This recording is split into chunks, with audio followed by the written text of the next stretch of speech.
Yukimtiao from the Recruitment and Admissions Office. So here with me, we also have our current student ambassador, Dana. Dana is from the Philippines. Dana, you want to say a few words? Hello, everyone. It's nice to be with you all tonight, and I'm excited to share about my experience here in HKUST. Right. The rundown would be, we have roughly 1 hour. So I will spend around 35 minutes to share with you how Hong Kong is like, what HKUST offers to you, and then Dana will share her experience as as a freshman who is going to be sophomore very soon in September 1st, exactly the first day of our semester. And then we have around 10-15 minutes for sharing. So I'll make sure I keep myself on time. So without further ado, let me just share my screen, and hopefully give me a second. Oh, it takes a bit of time. So I hope I is let's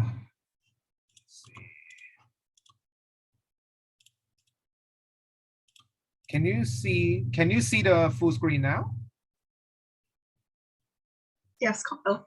Yep. All right. So so before everything, you can sign up for whatever updates you want to share, receive by HKUST and everything. So before HKUST, of course, Hong Kong as a study destination.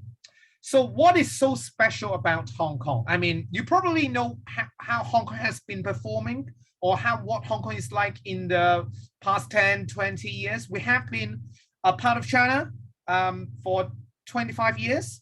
And but we are quite different in the sense that in Hong Kong we have our own currency. Hong Kong is bilingual. We use English as an official language together with Chinese, and of course, if you know Mandarin or Cantonese, that will be very good. But if not, that's no problem because English is well spoken.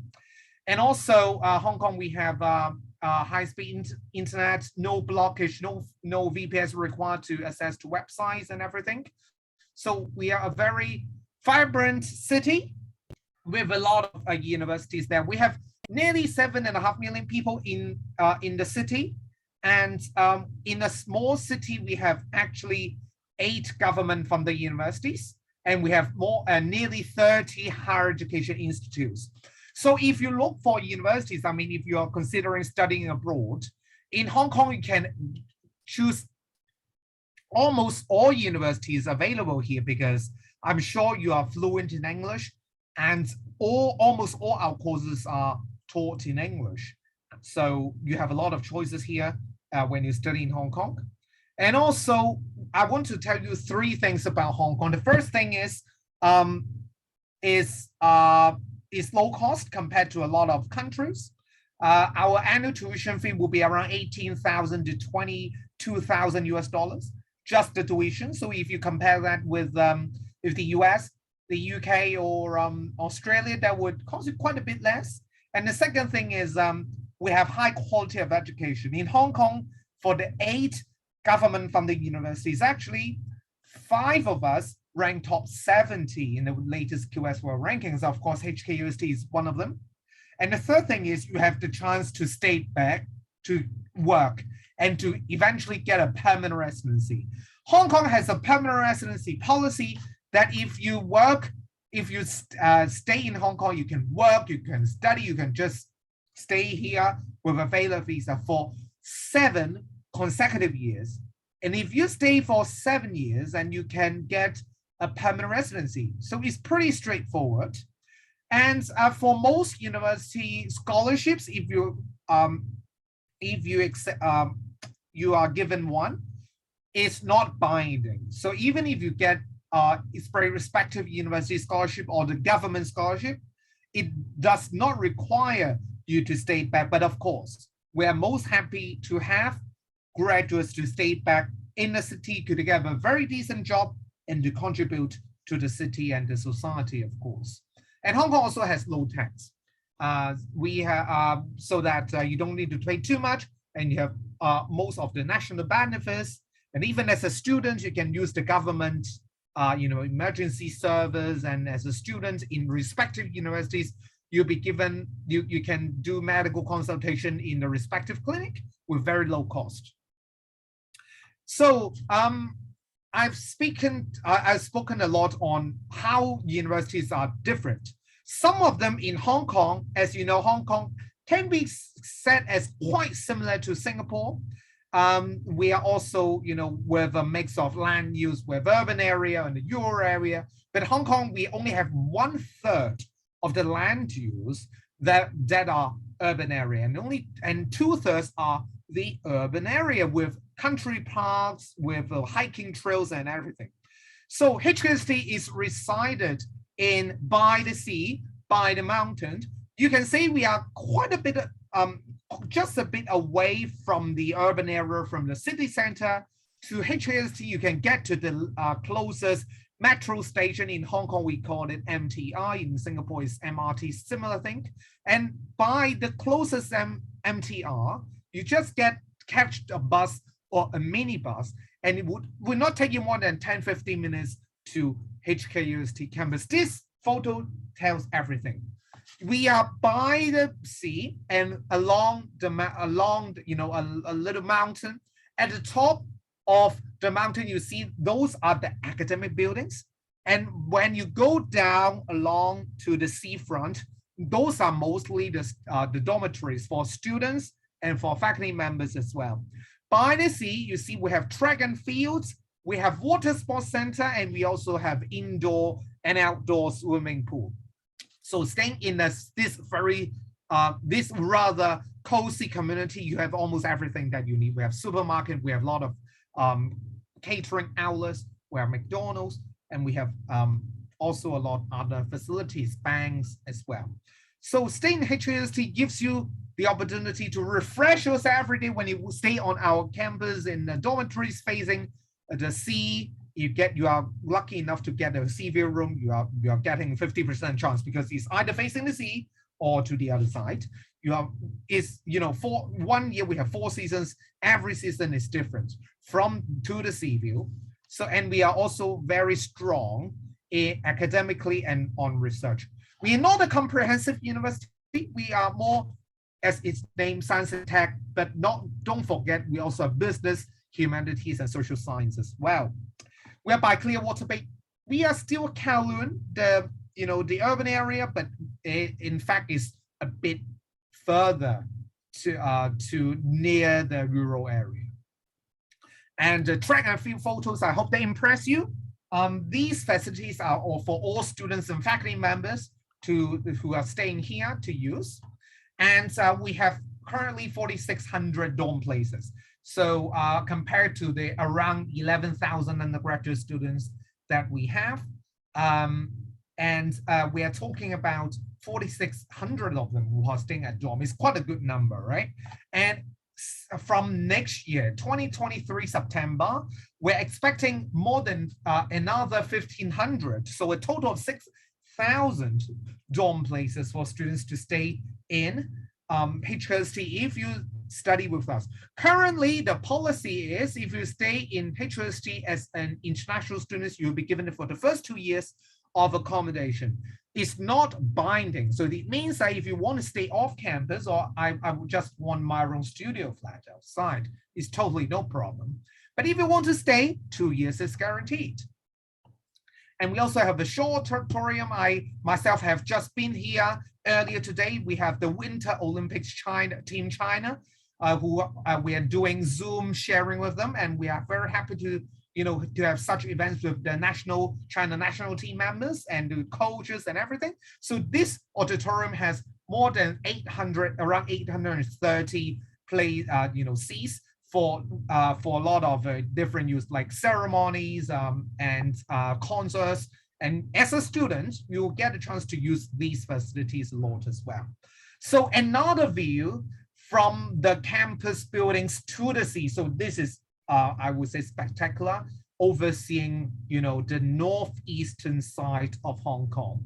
So a little bit of figures about HKUST. We are the second young universities in the world. We are celebrating our 30th anniversary. So we are now second young universities. So under 50 years old, definitely a very good one. And also we are the 40th university in QS ranking. So considering more than 30,000 higher education institutes in the world, and we have been performing quite well, I would say. And our graduates have a lot of opportunities to work in not only Hong Kong, but different parts of the world. And we are now 23rd in the global graduate employability. This is by the Times Higher Education rankings last year. So we're very proud to be around, the top-notch universities. If you get a degree in HKUST because of our research academic excellence, and also we are English as the medium of instruction, you don't even need a second language. I'm not sure most of you know Tagalog or some other languages, but it's not required. Our common spoken language is English.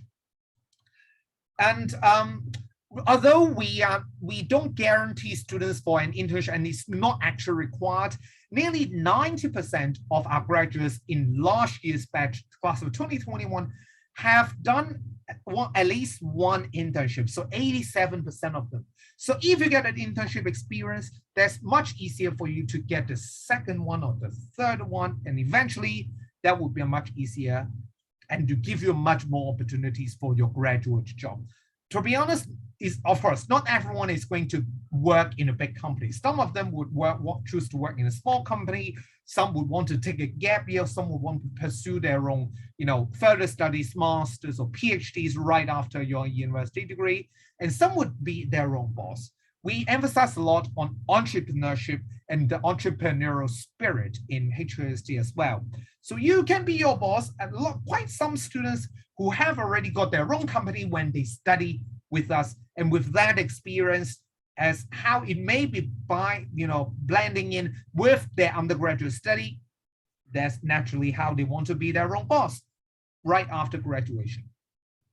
So how about the people? I mean, HKUST is not only emphasizing my science, technology, business, science, humanities, social science, and interdisciplinary areas. These includes most what we are having, but we also emphasize on the hardware, the people, and the software as well. So what about the people?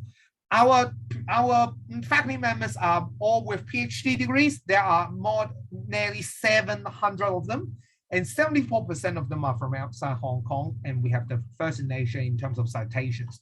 You may think research is quite a bit of distance from me, but you never know, because at least if you just want to get a degree, our faculty members who are world-class have been doing pioneer research in their own field.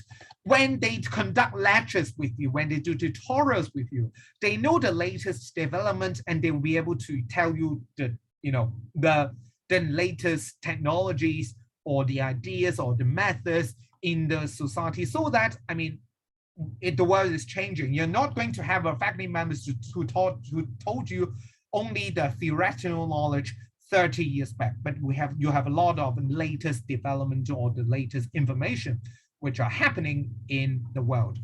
And we are happy to have the first sort of its kind in Hong Kong, a female president who is Professor Nancy Ip, who joined HKUST in 1993, who is world famous top-notch molecular neuroscientist. So she'll be on board in a couple of months' time. We are very happy to have the first female president in Hong Kong University's history.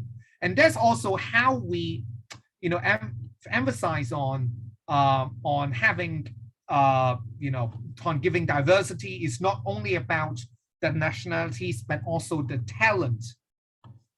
So I'll just skip this part. So speaking of diversity, of course, our student body is very diverse, limited by the government restriction as a publicly funded university. We cannot take in more than 25% of international students, but we have been trying our best to reach the number. So you will see, maybe 1/4 of the students are from outside Hong Kong here in our undergraduate student body. And we have 80+ nationalities. From our undergraduate level or postgraduate level. We definitely have Filipino students. We have also Pakistani students. We have British, American, Canadian, of course. So they are from all the places in the world, and is the first in Hong Kong in terms of student ratio compared with the local students. And we also emphasize on sustainability. You know, it's a big thing now. How can the world be sustainable? You know, the weather, the greenhouse effects, everything is changing. And we train students with the sustainability mindset. And we are given 50 million HKD, so which is around 7 odd million US dollars. That is donated or given by the respective organizations to the university, so that students can also join some of the planning, some of the projects. And we have established a sustainable smart campus as living lab. If you're a student, if you're interested in joining us, the sustainability projects and the effort to HKUST or to the world, we have a lot of different projects. Come join us. And diversity, again, is not only about nationalities. If you remember, we have more than 80 nationalities represented in our student body, but we also emphasize on different talents. Of course, if you're a sports person, you can apply for our sports athlete scholarship. But if you're not, I'm not quite an athlete, but I'm strong in a lot of other things, extracurricular. You can also join, apply for our Beyond Academic Admission Scholarship. If you have talents in sustainability that I mentioned to you already in the last slide, and community services, creativity and innovation, sports or esports. So if you're a good esports player, you are playing some, you know, some leagues or some competitions in the gaming world, you can apply for the scholarship. Or music arts, performing arts, multimedia projects and everything. We want talents. It's not only about having talents in the society, but you can actually introduce what you're playing or what you're contributing to others. So this is also what we are believing in, to have a very diverse campus. Again, student athlete scheme. If you are a good sports person, if you are playing up to, for instance, national level or state level, you can consider applying for our sport athletes admission scheme. And of course, we have the merit-based academic scholarships as usual, that I will go through in a bit. And HKUST have emphasized on flexibility. You know, education in Hong Kong is, I would say, a mixture between the US and the UK. In the US, you can be very flexible. You can get into a liberal arts college with undeclared major. And after 4 years, you get a major of your own interest. You have a lot of choices. The UK, once you get in, a lot of majors require you to declare at the UCAS application. You have to declare whether you want mechanical engineering or the aerospace engineering or business economics at the very beginning. In Hong Kong, in general, we are kind of at the middle. Some of the courses that allows you to get into the respective school or college before you choose the major at the end of your freshman or sophomore year. But some would be like the UK system. You have to choose exactly what you want to do at the time of application. We do credit-based system for most Hong Kong universities. So this is similar to the US system. And HKUST has 4 schools, or you can say it's faculty or college. And we have also one interdisciplinary programs office that governs a couple of interdisciplinary degrees. So we also, apart from the science, engineering, business management, humanity, and social science, we have some cross-disciplinary majors. For instance, if you want to do a tax degree and a management business degree, if you are willing to spend 5 years, you get 2 degrees in HKUST. So you may be able to get a BBA in management or marketing or economics, but you also get a BEng, Bachelor of Engineering degree, and that will lead you to be a professional engineer upon graduation with a work experience. That's very possible. You can do biotech and management. We have a lot of majors focusing on big data, sustainability that I mentioned for the third time, globalization, whether you are a global citizen, you emphasize a lot on that on terms of business or Chinese studies. We do have a global China studies, or you have, I don't really have much idea. My interest is has been very broad. Then we also have individualized interdisciplinary major. If you get into our individualized interdisciplinary major, you don't need to choose a major, and you can tailor-make that with our group of faculty members. You can have your own degree name with the with certain support by the university. Again, you can get into school-based or the program-based. You can apply to the school and then you declare the major by the end of first or second year, or you can do program-based, start your major study, start your major study at the very beginning of your freshman year. Okay. Again, we have the university general courses. We have some school foundation courses. You can do majors, minors, and we also have free electives. We have a new thing, a new types of major that would assist your own major, which is called extended major. We currently have two options: artificial intelligence or digital media and creative arts. So if you are studying economics with the AI part would help you a lot on your own, study in your economics, for instance. So we are trying to give students more options to cope with the already changing society. If you are going to do this major, you graduate with one major and would also emphasize what you are going to get in your extended major as well. So is really flexible in that case. And a lot of different options. I don't think you need to read through these here with my presentation, because I'm sure you will be able to, study a lot when you do your own research online, especially if you have some trainings in, research in your universities. But apart from the degree obtained in HKUST, we also have some joint degree programs with other universities. If you're interested in humanities, social science discipline, if you're willing to, again, spend 5 years, you can get double degree in cooperation with the Waseda University, one of the top-notch universities in Japan, of course. In 5 years, you get 2 degrees. The first 3 years, you're going to spend your time in Hong Kong in HKUST. The last 2 years in Waseda University. So you get 2 degrees. One is the BSc, the Bachelor of Science degree in HKUST, and the last 2 years is the BA, Bachelor of Arts degree in Waseda University. And then, of course, we also are running nearly our 9th or 10th cohort of the triple degree, and it's the first of its kind in the world that we have a triple degree in collaboration with USC, Southern California, USC, and also Bocconi universities in Italy. So how does it work? In the first year, you get admission to USC. You are a student in the US. The second year, you have to come to Asia. The third year, you have to go to Milan in Bocconi University, and you're going to spend your junior year there.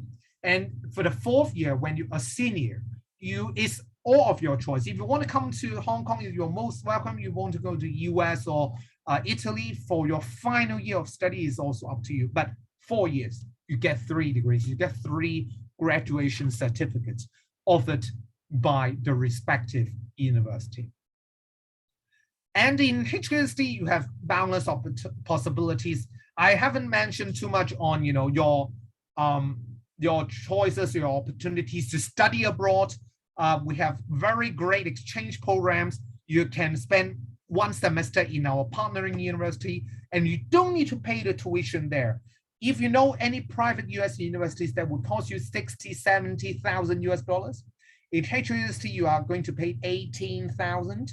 And because of our agreement, our tuition is waived. So you're all set to the respective country, be a student there, to study their courses, and you come back and you can get your credits transferred by the modules that you took in those universities. Okay. So imagine, I believe you may be in your grade 11 or grade 12, or if you're a local student, you'll be your senior high school.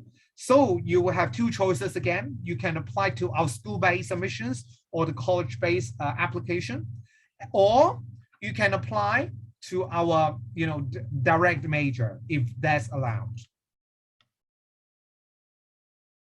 So the key dates, this is just a rough sum. This is for the current grade 12 students. If you're now upcoming grade 12, applying for 2023 entry, is more or less the same. You start your application in around mid-September, the year before your admissions. And then we have 2 rounds of deadlines. Early round will be around the 3rd week of November, or the main round will be mid-January, right before the UCAST deadlines. So the difference between early round and the main round is, of course, if you apply by early round, you get an earlier offer, an earlier chance to commit with our offer. Or if you apply by main round, you may get an offer later until April next year. And our early round offer is not binding. I have to make it very clear. So if you are keen in getting an admissions, you can apply by early round. This is my personal tips. If you are considering also scholarship, then you probably may also consider our early round application as well. So application process, very straightforward. In Hong Kong, we don't have a common app. We don't have a UCAS like the US or the UK. In Hong Kong, if you apply for respective universities, like if you apply for HKUST or the HKU, you have to submit separate application to our respective university directly. So you create an account, fill in the online application, and as mentioned to you, you have 2 choices plus 2 alternative choices in your application system. You can get up to 4 choices to make it short. You have to nominate an academic referee who are able to give comments on your academic performance. If you're an IB or A-level students, you also can get a referee for your IB or and as well as predicted grades. You upload all the documents. Before you get an offer, we would not ask you to mail us your final results or any official results. It's not until we give you a formal offer, then we may require you to send in some official documents. All right. So you have to, it's just easy. You can submit everything and pay an application fee, $58 US as of this moment. So how to get into HKUST? If you are an international student studying in international schools, you can we accept A levels. We're expecting some A's and A stars in general.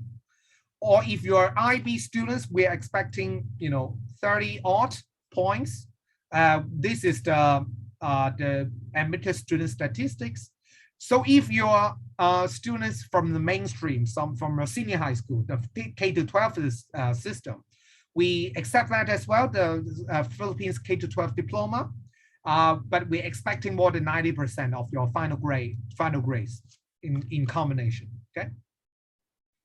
And we give scholarship based on your academic performance as well. So it comes to English, we accept a very wide range of English requirements like TOEFL, IELTS, SAT, or ACT.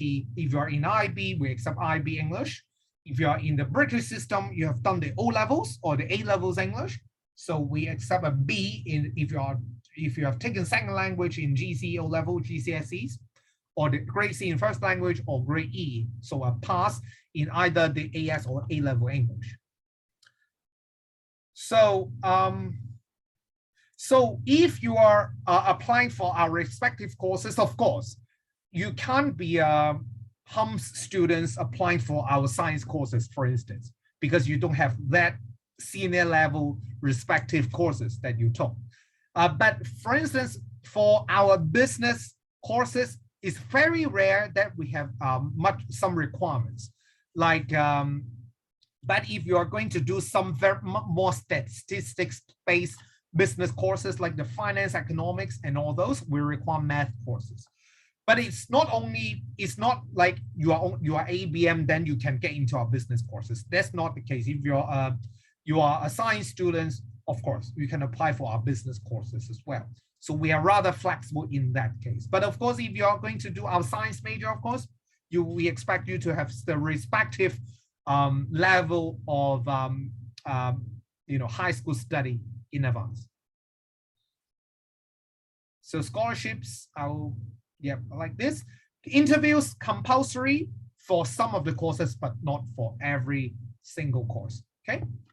So I would just like to stop here. I've spoken too much, and I want to hand in the time to our students. If you have any question, you can type here at the Q&A boxes, and Dana and I will answer that towards the end of the session. Thank you very much.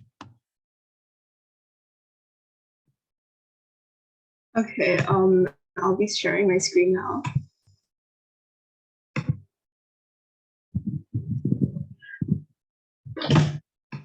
Okay, thank you, Carl, for that wonderful introduction. So hello, everyone. My name is Dana, and I'm an incoming year 2 student enrolled under the Department of Industrial Engineering and Decision Analytics. So to give you a background of where I come from the Queen City of the South in Cebu, and it was in here where I graduated with the IB Diploma program from Cebu International School. So let's retrace back to a year ago when I was deciding where to go for university. So during my high school, I've applied to many universities worldwide, but ultimately for me, it was between HKUST and the University of Toronto. HKUST offered me engineering, whereas the University of Toronto offered me chemical engineering.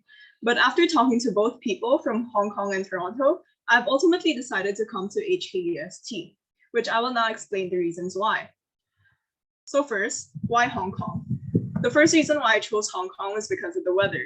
Seeing that Hong Kong doesn't have the snowy winter, it was something that I've considered heavily, considering that I have lived in the Philippines my whole life. And so the weather all year round was very tropical. And Hong Kong's weather was just the right temperature for me. Aside from this, was the abundance of the active lifestyle activities here in Hong Kong. See, in university, in my early years, I wanted to be a bit more physically active. And seeing how Hong Kong has both mountains and sea, I knew that there were many opportunities for me here to do so. And lastly, Hong Kong is also a hotspot for innovation and entrepreneurship, as what Carl has initially mentioned.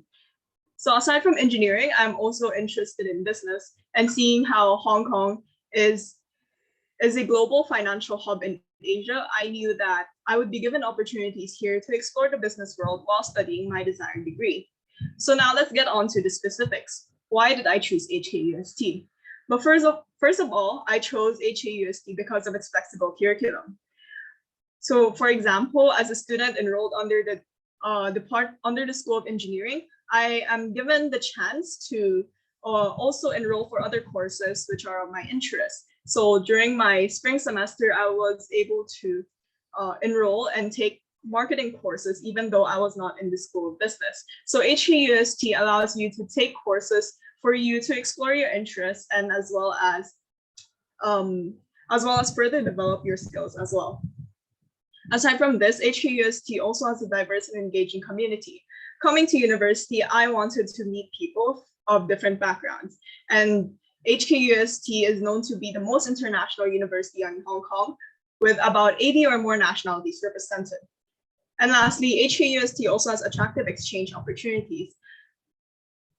HKUST has partners with universities and countries worldwide, which I believe is a very attractive advantage for students who wish to visit other countries, who not only wish to visit other countries, but rather also wish to further their opportunities there as well.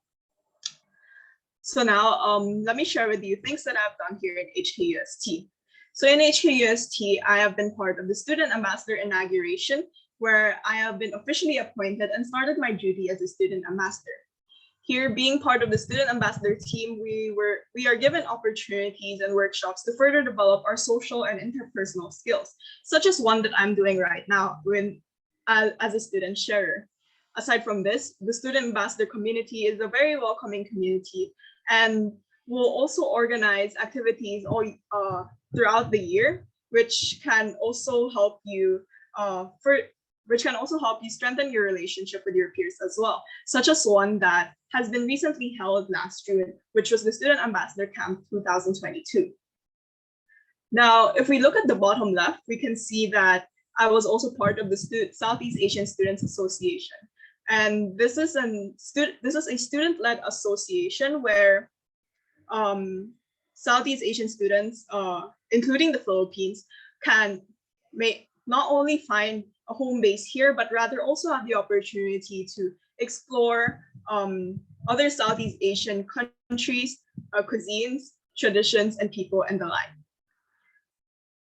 Aside from this, in HKUST, I've also been given the chance to interact with therapy dogs on campus. So therapy dogs here on campus are available all year round, but the HKUST office specifically allocates certain times of the year for students to interact with them more intimately. This is especially true during the exam seasons. If we look at down in the middle bottom, I was also part of the International Consulting Club. And as mentioned earlier, HKUST societies and organizations are very open to welcoming students of different backgrounds. So even though I was a student under the School of Engineering, I was able to join the Consulting Club, which is also a student-led organization, but mostly aimed for students under the School of Business. So it is in here where I got to learn more about the consulting world and also further develop my business vocabulary and skills as well. Lastly, I was also part of the INAX Winter Camp 2022, which was held during the last winter. So the INAX Winter Camp gathers students of different backgrounds ranging from engineering, business, and design to come together and create a physical product which addresses a given theme. So our theme during this time was healthy aging, and our team has engineered a product which addressed the pain point of elderly shopping experience. So if we can see here in the photo, what we have created here was a shopping trolley cart which follows. And for me, this was a very interesting experience because it was different from the very conventional learning experience of students, where majority of them stay inside the lecture halls. So now you may be asking me, how's the transition from high school to university? Well, for one, I can tell you that it was definitely not an easy feat. The first reason was because the classes were generally harder in university than in high school, considering that I am currently studying engineering. Aside from that, in university, I was also given a lot of free time for myself. To further explain this, in high school, students were expected to stay in school for about an average 8 hours per day, whereas in university, a days of lecture could last from 1.5 hours to about 5 hours maximum. So definitely in university, you're given so much more free time, and I believe it was this sudden change in routine which also made the transition a bit hard. Lastly, it's also the many activities that make the transition a tad bit more difficult. So in HKUST, there are many organizations and societies for students to join and choose from, and there is no limit to how many that you want to join in as well. And as freshman students, we often fall into the trap of the fear of missing out because there are just so many things that you can do here in Hong Kong.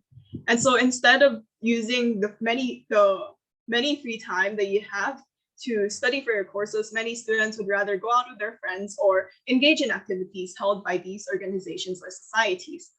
So to give you a more visualized idea of how more time looked like in university, here was my timetable for my fall and spring semesters in my first year. So during my fall and spring semesters, I was taking 16 and 15 credits respectively, which averaged to about 5 courses per semester. And if we can see here, we can see a lot of empty boxes, which corresponded to the amount of free time that I've had. So in university, you definitely have so much free time for you to explore the city, explore, to meet new people, explore your opportunities, and as well as yourself. So now that I've discussed what I've done in HKUST, what are the things that I've done here in Hong Kong? So in Hong Kong, one very popular activity that you can find here is definitely hiking. As mentioned by Carl earlier, Hong Kong is a country that is made up of many mountains. And so you can definitely find many hiking trails all around the country. And for one, the nearest one here in HKUST is just a mere 15-minute bus ride away. Aside from this, I've also volunteered in a local clinic here in Hong Kong, where we had to pack up medicine for hospitals here, especially during the COVID resurgence earlier this year. I've also been mountain biking, which is a very risky sport, but I found this a very fruitful one because it was definitely something that I could not do back home in Cebu. I've also visited the beach and also went on road biking. Road biking is also a popular activity here in Hong Kong. So here in Hong Kong, they have specific roads that are meant for bike riders. And there are many of them here in different districts around Hong Kong. So if mountain biking isn't necessarily your cup of tea, then you can always opt to go road biking. And lastly, I've also been out picnicking with my friends. So what does Hong Kong look like for the next 4 years? I think Hong Kong is a very interesting place to live in, especially that it has both the mountain and sea. So definitely anything that you want to do, whether it is on land or on water, you can definitely find your opportunity here in Hong Kong to do them. Aside from this, Hong Kong is also known for the variety of cuisines, food, and desserts here. I feel that this is particularly a very interesting feature about Hong Kong because it is what makes it very international. The fact that you can find food from all around the world, such as Korea, Japan, Malaysia, Indonesia, Thailand, the Western countries, Chinese, or anything that you can think of, you can definitely have a taste of them here in Hong Kong. And I can guarantee you that because of the many restaurants, because of the many food choices here, you will never run out of food places to explore. And lastly, the nightlife in Hong Kong is also a good time to unwind for the busy, fast-paced day. You can choose to either spend it by the sea or in the city, which is also just a mere few minutes of bus rides away. So overall, I think that in Hong Kong, whatever you want to do, you can definitely find your opportunities here. So as a student, what is my future plan? So under the Department of Industrial Engineering and Decision Analytics, I am hoping to soon specialize in financial engineering in the next semester. Aside from this, I hope to get into internships during my year 2 to year 4, and maybe even possibly go on an exchange semester in between. And who knows, maybe after graduation, I might continue further studies in graduate school. But studies aside, my Inno X Winter Camp project with the shopping trolley has recently been awarded as the Best Product Design Award. And our team has been enrolled under an incubation program. So we are currently working on it and hoping that it will be later on a success. And who knows, maybe it may even further develop as a company of its own later on. So this is the end of my presentation. If you have any questions or would like to chat with me, feel free to connect with me through my contact details on the screen. Thank you. All right, thank you very much, Dana. So so you can get access to her IG and also the email address. So I will share my own contact in a minute, and at the same time we are going to answer some questions as well. Dana, can you stop sharing that? Sean, yep. So I will share quickly on my contact before too late, and you can write in questions if you have any. So for now, I'm going to take some questions. I've already answered some questions who asked the SAT or the IB requirements. that you can definitely check our websites that I've also attached the requirements of in the qualifications as well. All courses in or subjects in English, I would say most of them, except for some language courses, do have some insight. Dana, have you taken some non-English courses yourself? Personally, I haven't yet, but I'm planning to in the next year. Is that something related to language? Yes. So one of my requirements that I need for graduation is definitely a Mandarin course. And personally, I am also looking into taking up a Cantonese course as well. Right, that's a local language. So if Dana knows a bit of Mandarin or herself, of course. But if you are non-Chinese speaker in any Chinese language, you can definitely take the 101 course. Everyone has to take at least one throughout your 4 years of study, and it's just a beginner course to make sure you know some of the maybe the dialects or some of the slangs to be used in Hong Kong. So I'm taking some questions. What would a student's monthly expense look like? Dana, monthly expenses. I think it varies from student to student, definitely depending on your lifestyle. I've seen some of my peers whose monthly expenses have been about 8,000 to 10,000 Hong Kong dollars, but I've also seen other students whose monthly expenses have been about maybe 3,000 to 5,000 Hong Kong dollars. So around that range, I'd say. Yeah, it really depends on living style. So how are the meals like? How much is a meal on campus or if you're dining off campus? For me, I'd say definitely on-campus meals are much cheaper than outside. But then definitely if you choose to eat outside, you have more variety to choose from.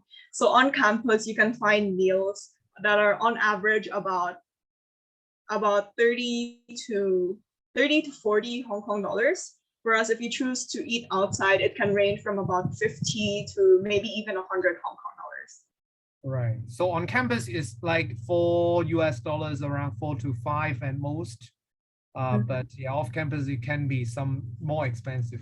Yeah. And we do have extra tax in general. Okay, so we answered this question. How are job prospects for non-Chinese or the Putonghua speakers? Dana is only a freshman to be sophomore, but can you tell from some friends or seniors on job expo? So I've been recently talking to some seniors, and for non-Chinese or non-Cantonese speakers, you're definitely not deprived of job opportunities here as well, because there are many companies. For example, the most popular ones here are the banking companies. So even though you can't communicate in Chinese or Cantonese, different banking companies such as HSBC, they also have international teams which are led by people who come from the UK or who come from India as well. So I would say that in Hong Kong, what's really nice about Hong Kong is that you really don't need to know Mandarin or Cantonese to get by or find a job, but knowing these languages would definitely be an advantage to you and will definitely open more doors as well. Right. So that's very useful. To give you an idea, we do have a lot of expats who are no longer expats, who may be British or Americans or Canadians, but they found Hong Kong their home for more than 20, 30 years. And many of them don't speak the Chinese, the Mandarin, or the Cantonese themselves. And they can survive very well. That tells you the opportunities or how you communicate in general in the city with people. It's really up to your own living style or your own preference, or whether you're willing to learn the local language.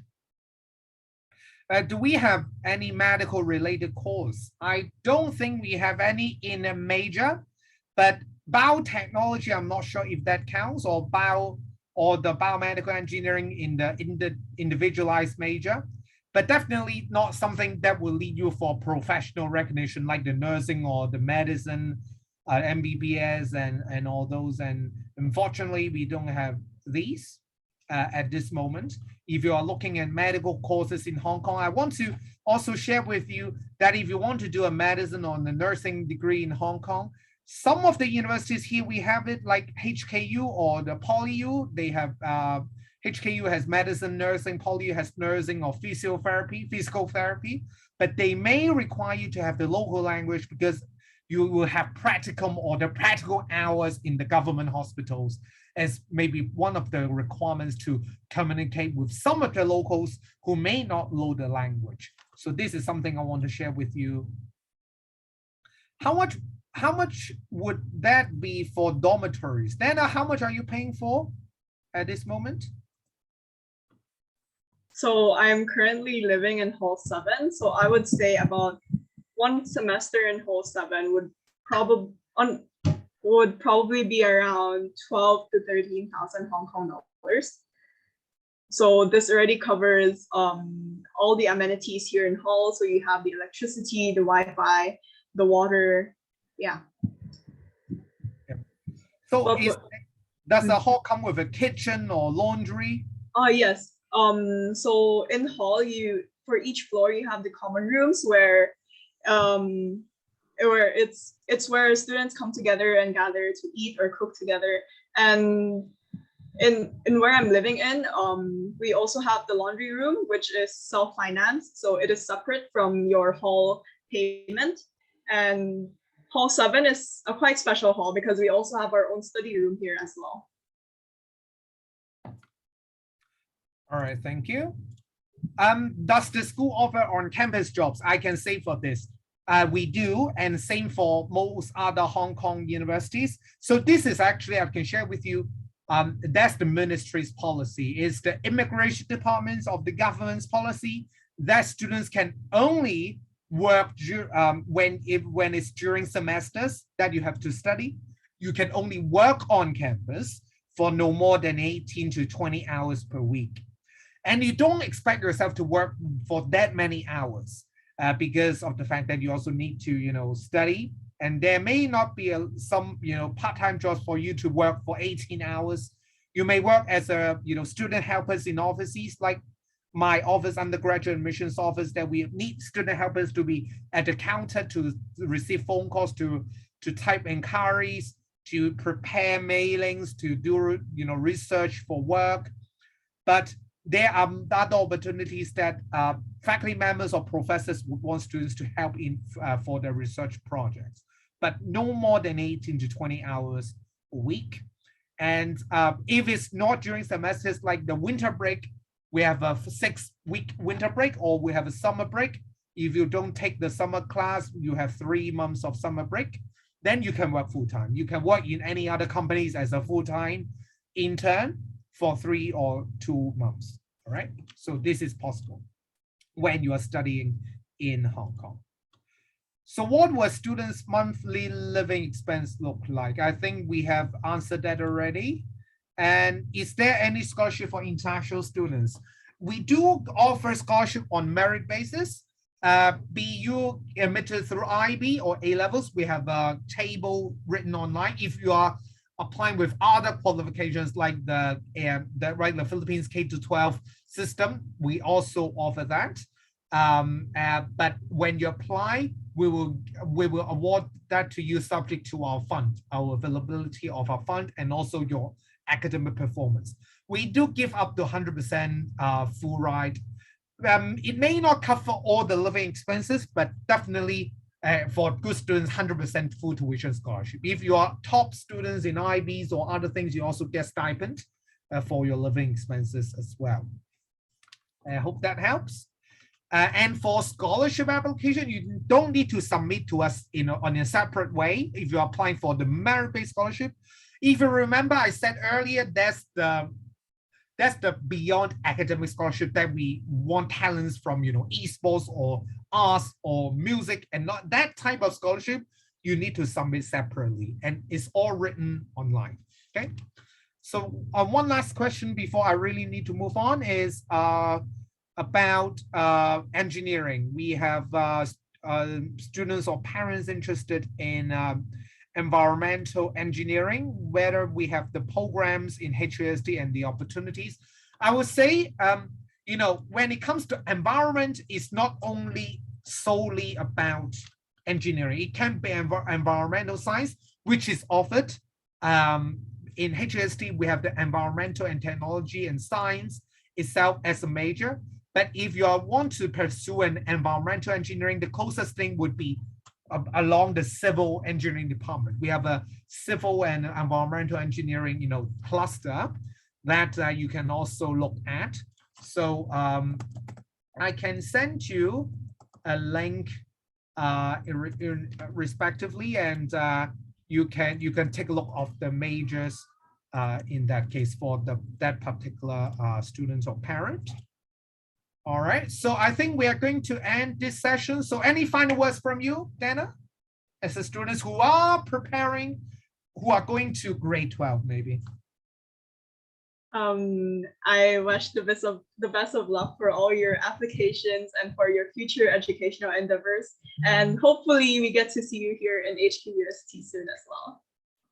Right. Same for me. I mean, if you have any questions, again, you can drop an email to me, which is carl.tang, carl.tang@ust.hk, and then I will take care of all the questions respectively. So thanks again for the time. Thank you so much, Carl and Dana. Well, I'm sure I can speak for everyone here when I say that thanks to your presentation, we have learned a lot about the Hong Kong University of Science and Technology, and that I'm sure that the audience is definitely going to consider it when applying abroad. To everyone here, if you are interested in staying in touch and learning even more about the Hong Kong University of Science and Technology, go ahead and fill out their interest form in the link tree that I will be resending in chat with your contact information, and we'll send over your information to Carl Tang. Just scroll down to the appropriate day and find the Hong Kong University of Science and Technology's name. And that concludes our session for today. A big thank you once again to our speakers and all our attendees for joining us. The next college on call will be the Syracuse University. So if you would like to stay for that, please stay on the Zoom call.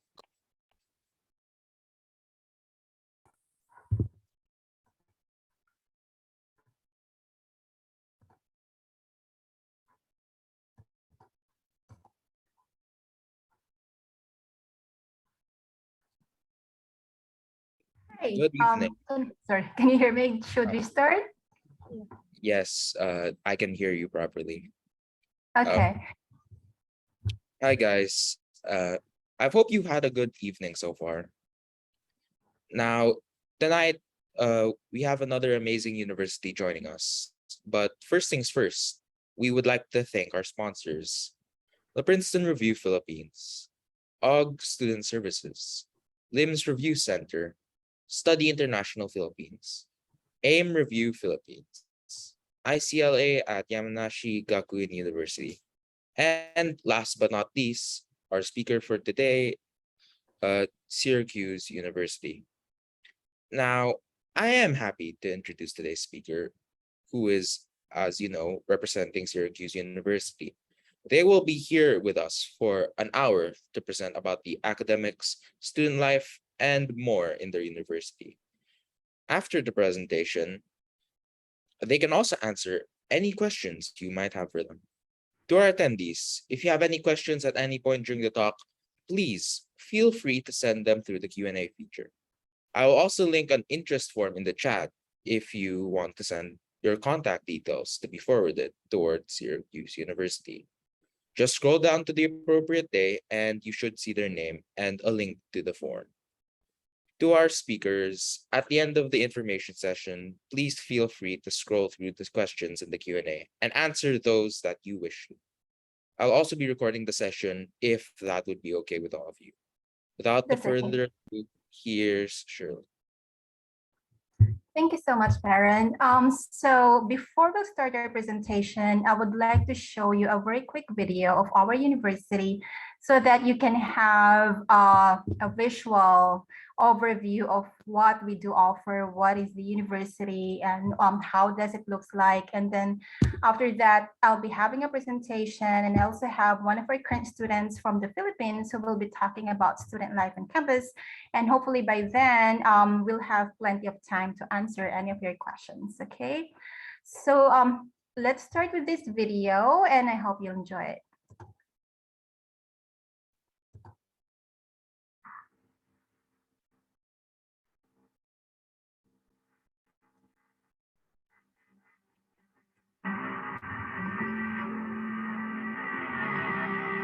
Every time I'm driving down 81 and it peaks over the hill, I still get chills. That subtle skyline of steeples, spires, and domes, like a little city on top of a city, rising over everything. Here's the thing. You think you know Syracuse University. You think it's and midcourt, kill it, 25-footer, yes! Off the glass it is! and you're not wrong. But that doesn't begin to tell our story. Not by a long shot. Syracuse's Comstock and Krause, Walnut and Waverly, University and Marshall Street. Yeah, this campus is pretty as a postcard.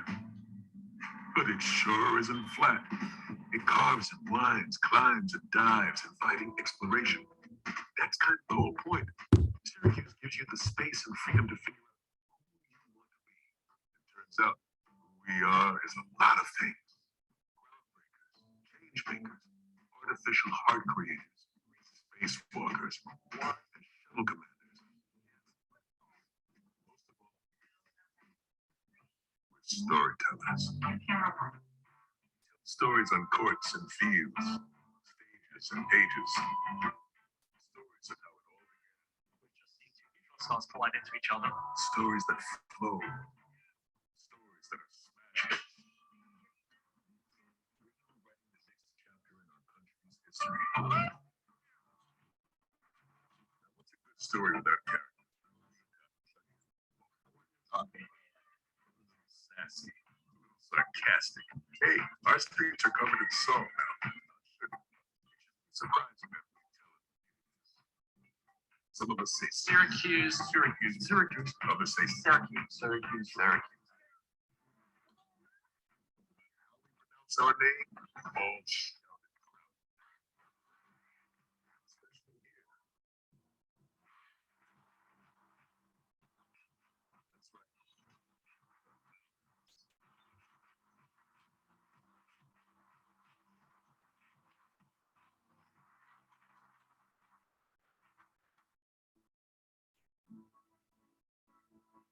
Walk these grounds and you hear the whispers of legends. 44 is not just a number here. It's a mark of excellence, a symbol of obstacles surmounted and barriers smashed. All that on this little hill? That's right. But that's the beauty of this place. The other New York, upstate New York. The one with 4 seasons, 46 peaks, Finger Lakes, Great Lakes, even Green Lakes.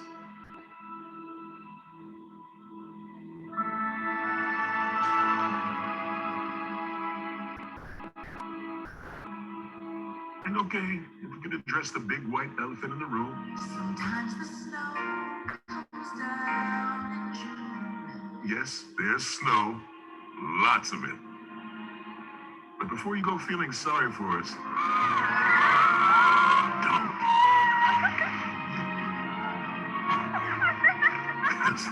No one can rock a Parker with a pair of shorts like we can, right?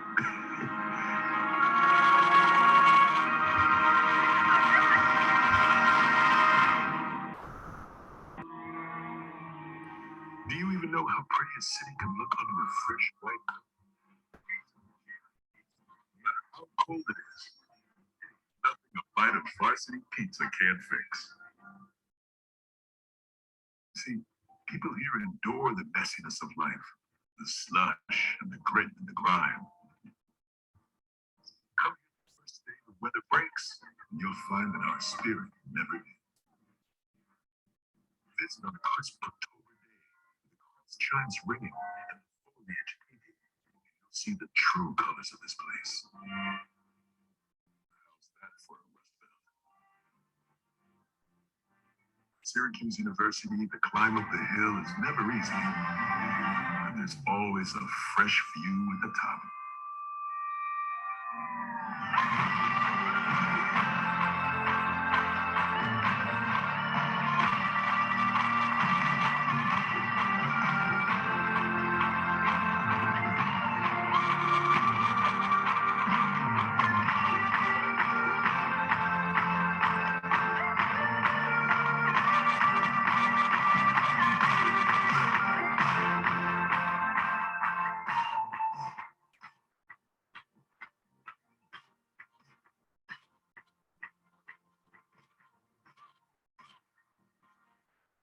Then you will feel the pull of Syracuse.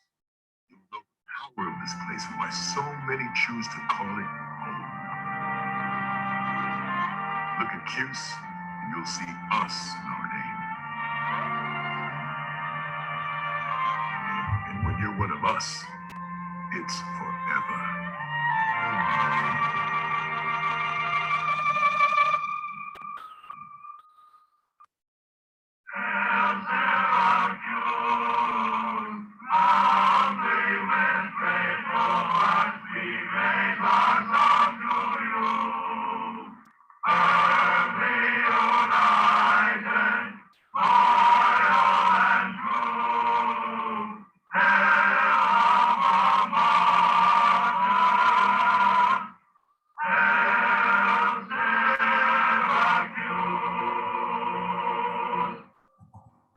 Okay, so I hope you enjoyed our very short video that gives you a visual overview of our university. So to start with, I would like to introduce myself. My name is Shirley C. Chua, and I'm the Syracuse University's Regional Manager for International Undergrad Admissions. So part of my job is I read applications coming from the Philippines. So in the future, if you decided to apply to Syracuse University, or if you have any further questions after our presentation, feel free to stay in touch. And with me this evening is one of our current students from the Philippines who will be talking about student life on campus. Ina, do you want to introduce yourself? Sure. Hi everyone. My name is Bettina Talento. I prefer to be called as Ina. I am a current student at Syracuse University, and I graduated high school Assumption College San Lorenzo back in 2021. Hey, thank you. Thank you, Ina. So Ina, do you want to start presenting about student life before I'll give them an overview about Syracuse University? Okay, sure. Let me just share my screen.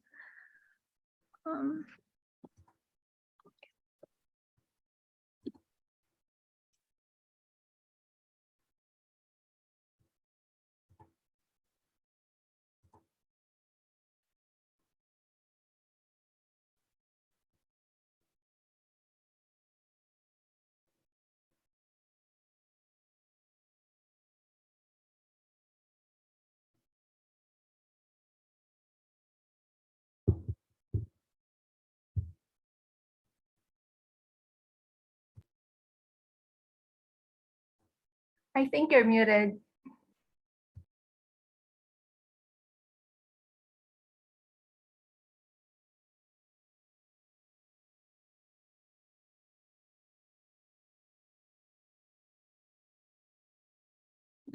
Okay. Hi. Is it all good? Okay. Hi. Good evening, everyone. Sorry for that. Today I'm gonna present a day in a life and what to expect up on the Orange Hill. So I'll introduce myself again, but more specific. I am an incoming sophomore at Syracuse University, and I was a Dean Scholarship recipient last year. It's a merit scholarship awarded to both international and domestic students who academically excelled based on the applicant pool on the programs that they have applied in across the university. I'm also a dual major. I major in marketing and magazine news and digital journalism, which is a cross college program. It's between two different colleges within the university. So I'm involved with a lot of things on campus, but I have listed on the screen the ones that I feel the most fulfilled in. So first is that I'm the external affairs representative for Filipino Student Association.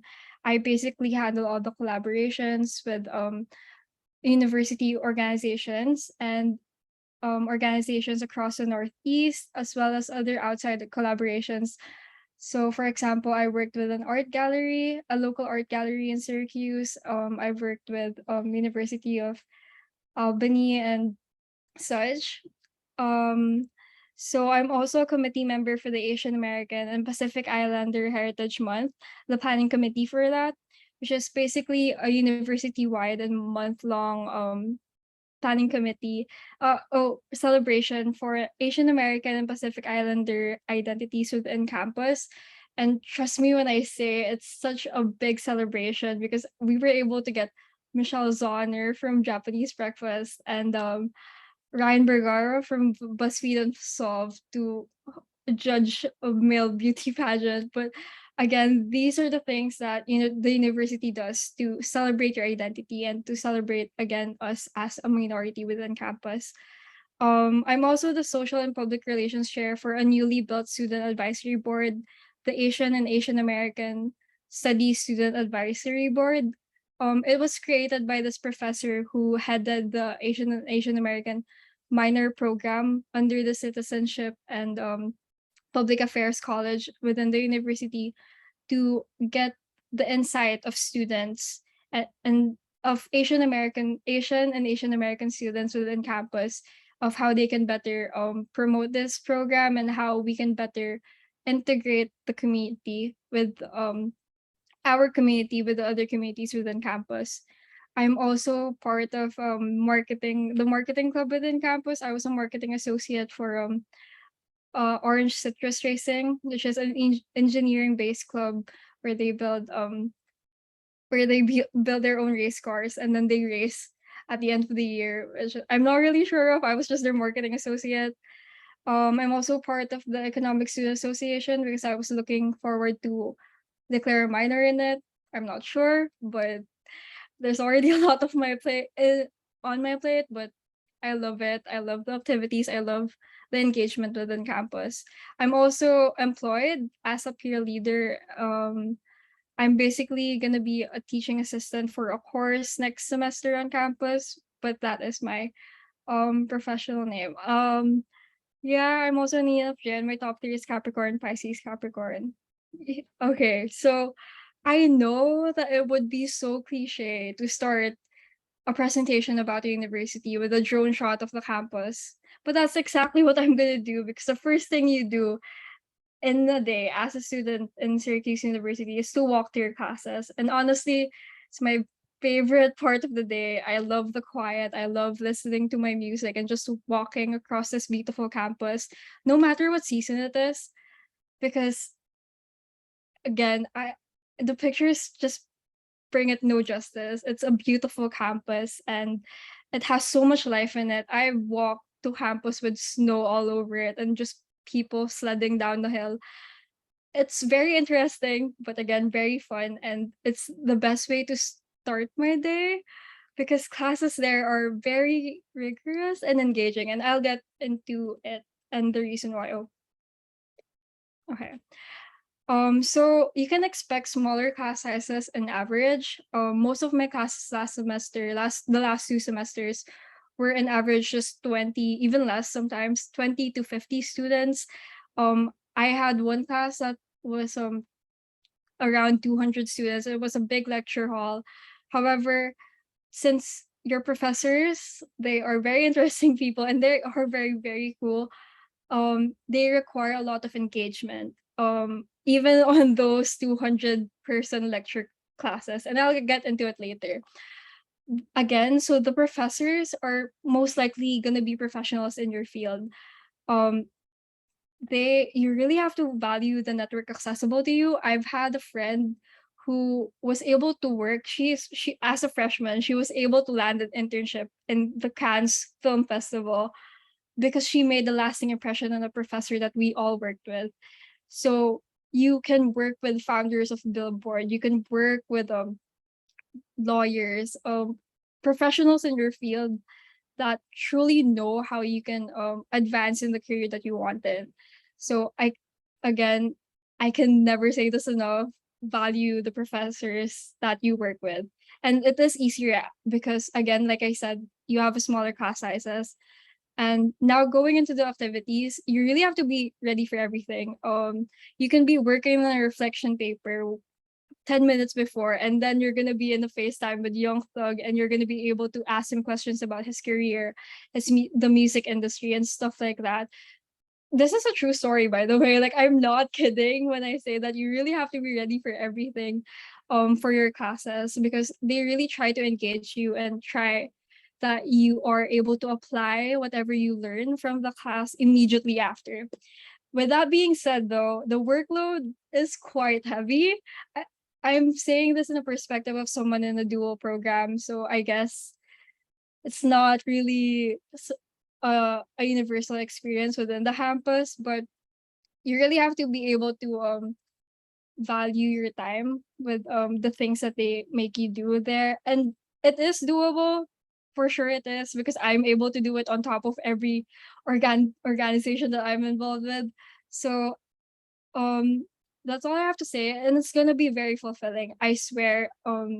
My first year there was amazing. I loved my classes. I think I fell in love even more with the career I wanted to be in after being in those classes.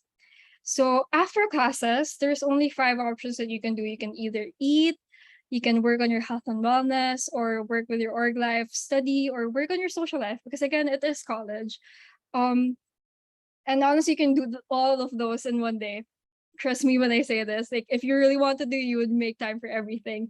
So for eating, there's 3 options that I think freshmen can like are easily accessible to. So first is a no-brainer, dining halls like near your dorms. So freshmen are required to stay within campus for the first oh all students for the first 2 years of their stay there. And you don't really have to worry about food since most dorms have their own dining hall next to them. Or if not, it's just like a 5 minute or not even 5 minute walk to the dining hall. And honestly, for me, I like dining hall food. It's accessible, it's reliable. For some people, it may seem kind of repetitive, and that's fine because there are food options like near the university. Um, there's Marshall Street, which is you will never like yeah, you'll never get tired of the food places there. I love Marshall Street. It's just near. And there's also the Shine Student Center where you can also study and eat. And for Shrine Student Center, it's really geared towards students who stay up late and study because their food spaces there, they're open till like 2 a.m. So you don't have to worry about food. It's gonna be good, I swear. Okay, the next thing you can do is probably work on your health and wellness. This is what my favorite thing about the campus is that they offer so many free things within the Barnes health center. It's a gym and health center all at one. I think my favorite thing about it is that they um they offer free therapy. Like everybody go to therapy. It's free, just go. You have to go. They also offer like pet therapy. It's for groups every Tuesdays and Thursdays, 3 to 6 p.m. I definitely know because I'm a regular there. I need it. um, they offer pet therapy, and then there's also a rock climbing wall if you want to work on your your body, your muscles. Let's go gains. The gym is like 3 floors, so you'll never really, you know, you'll never lose space there. Again, it's all free with when you study there. Um Next is that we have student organization. So like I said, I'm involved with so many things. There's a lot of options. I want to get involved even more, even though I'm already involved with so many things, just because again, through student organizations, I feel like I can apply what I learned in classrooms outside in like not really professional. It's also social, but it's like a mix of professional and social way of applying what you learned within classrooms. For like the network as well, working on your network through students organizations are great. There's magazines. The magazine culture within campus is really, really big. So there's multiple magazines run by students and they are respectable. I swear it's cutthroat even, but again, these are the opportunities accessible to you. We also have our own TV station, Citrus TV. I have a lot of friends who work there. They either work behind the camera or in front of the camera, and for that, it's also very accessible, especially to freshmen. And they can also offer internships. So I love that. There's also Greek life. I don't know if it's under student organization. There's professional and non, but if you're looking forward to that, it's also there as an option. And next is studying. This is you really have to allow time for this, and which I honestly love because I love studying and I love studying within the libraries, especially Carnegie Library. It's the quiet library. You have to go there alone. You can't go there as like a and you can go there as a group, but you really can't talk inside. I like going there whenever I have to finish something fast. Like I need to cram a paper. You really finish it there because the vibes there is just, like you have to focus and you really hear everything. You hear every sound whenever you pull a chair.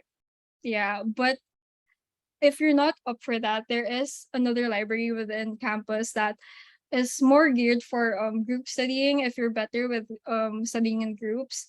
That is the Library. There's multiple floors to it, and on the basement level, they also offer free tutoring, which helped me a lot, especially for my math classes. They offer free tutoring for the students in the basement. They're either taught by like teaching assistants or students as well who have excelled in the course. So again, these are free opportunities. Just go to it if I have anything to say about it. And it's they are beautiful libraries. So you're gonna enjoy studying. Like that's all I'm gonna say. It's a beautiful library. Um and lastly, social life. So I'm gonna briefly talk about the things that the school offers. There like once a year we offer juice jam, and it's a university promoted event where we try to get in as much like A-list artists to perform. Last year we had Jack Harlow, B.O.B., Bea Miller. So that's honestly how a lot of my friends met their friends. It's in the start of the year also. This is gonna be one of your first core memories as a freshman. So again, Juice Jam, and the managing committee, the planning committee that plans all of these is also student run University Union. I personally recommend everyone to try to get in University Union because um the the experience you have working with artists like this, and the experience you have planning, and then the logistics of everything, again, it's great. There's also Orange After Dark if you're like wondering what to do and you're not really sure and you're like scared of socializing. The university hosts like multiple events almost every night to specifically for that. It's more geared for freshmen, but anyone can attend. Last year we had block screenings for I don't know, Euphoria, and it was fun. And sometimes they host trips to ski resorts. These are all free, by the way, by the school. And the only thing that's not free for students is the sports games. But I don't know if you know, Syracuse is a big sporting school. I like going. Um not really for socializing, but for watching basketball because we know how much we love basketball in the Philippines. So it is a big culture there. You don't have to attend any of these if you don't want to, but these are the things available to you as a student. And again, I really enjoyed my time there. This is basically a rundown of how a freshman day would look like. Yeah. So if you guys have any other questions, thank you so much for listening. That's again a day in the life of Syracuse. Oh, wait, I think I have another side. Dorms. I forgot to talk about dorms. The dorms are beautiful. You're either in a split double, which is the first picture on the top, or an open double. You're most likely gonna have a roommate for your first year there. Um, it's an easy way to make friends. Be friends with people on your floor. Um, yeah, since you are required to live there as a freshman.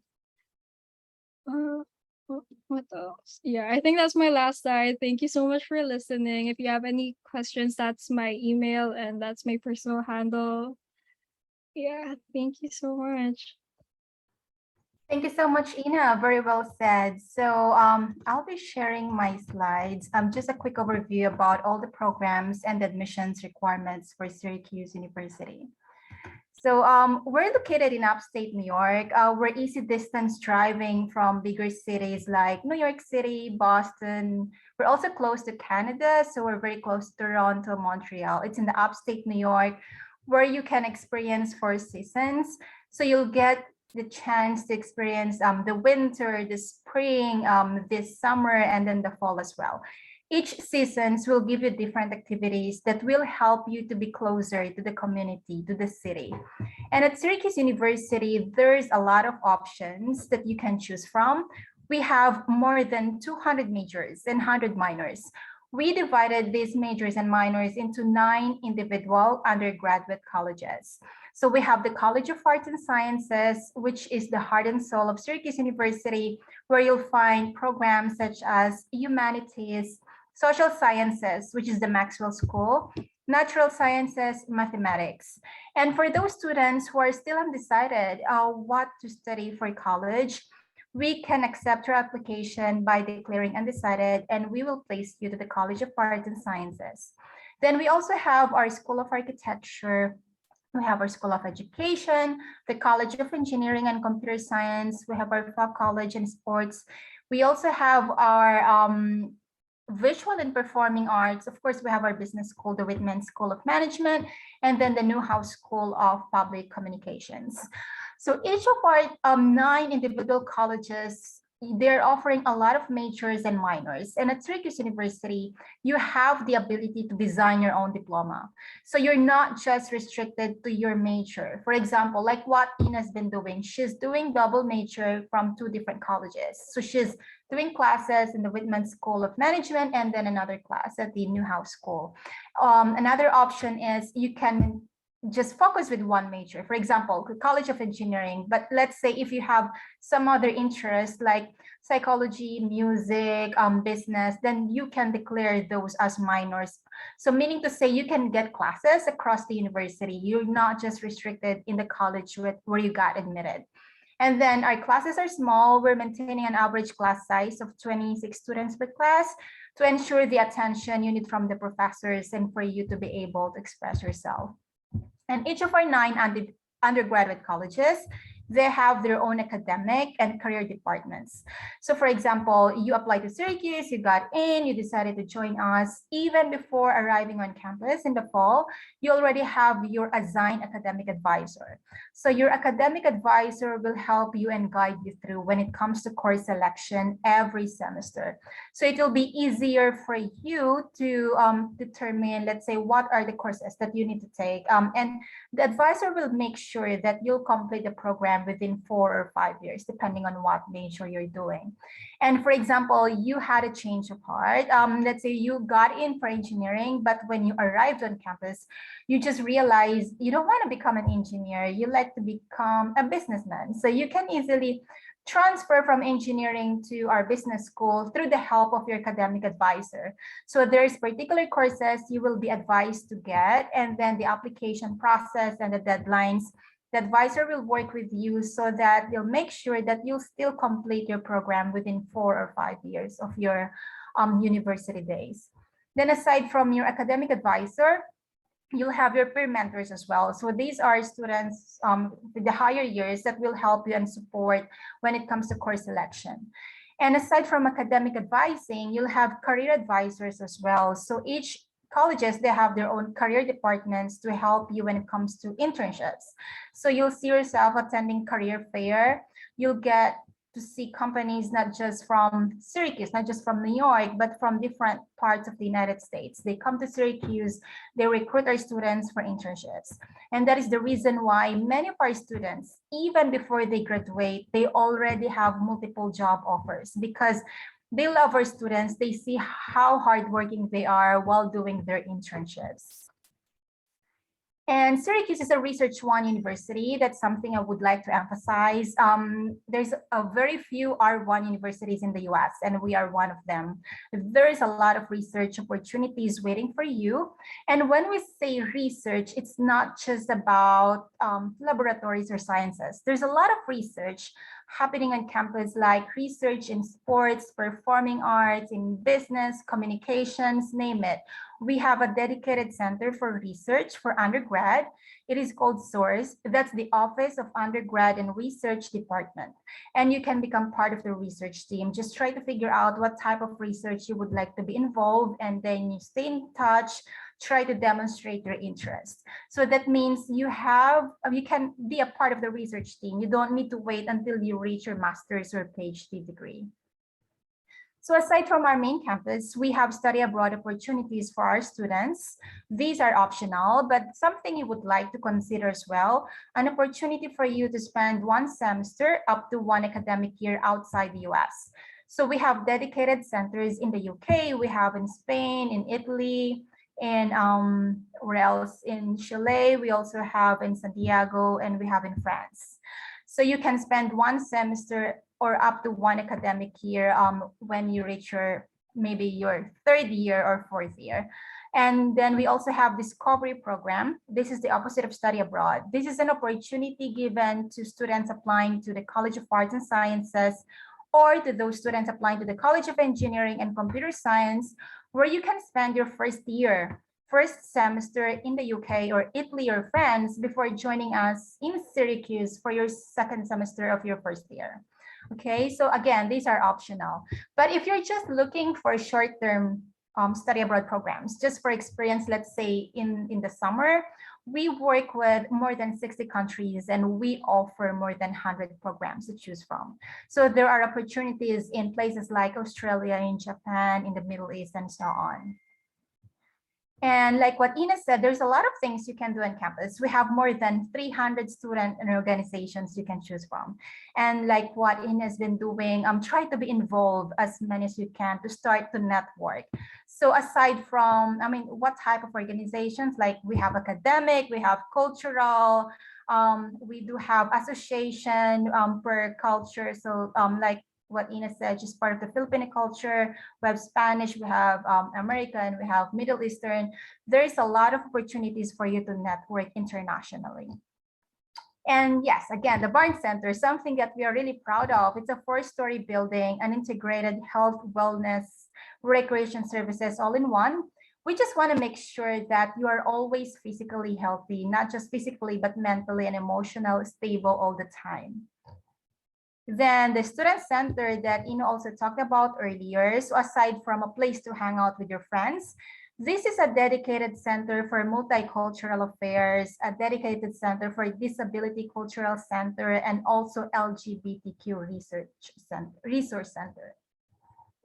And lastly, about this, our dorms, like what Ina said, it is mandatory for you to be on campus for the first 2 years of your studies. It is for your own safety and convenience. So part of your residence plan will be your meal plan. So you don't need to worry what how to cook and to prepare for your food, because you can get all your food in the dining halls. And we do offer special dietary requirements. If you need it, just let us know in advance. So there's halal, there's vegetarian, vegan, kosher food that are available in the dining center. And when it comes to roommate selection, because you will need to have a roommate on your first year. Okay, we do not recommend you to get a single room on your first year, because we feel you need someone to talk with on, because the first year is the adjustment period, right? So we want to make sure you have someone that you can go through this first year period. So there's a couple of options how to choose your roommate. If you know someone attending at the same time with you, you can choose each other. You can join our online platform. We call it as College Roomie, where you can write down your likes and dislikes until you meet your potential roommate. It's like a dating online platform.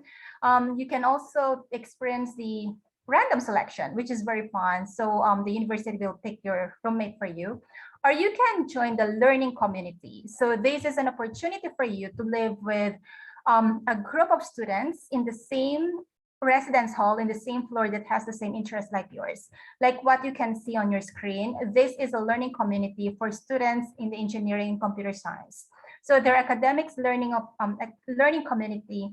There's also learning community for multicultural international students, learning community for sports.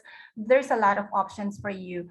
We're trying to support as much as we could so that you can easily pass your first year adjustment period. And then when you graduate, we'll make sure that you'll get connected to your fellow Syracuse alumni.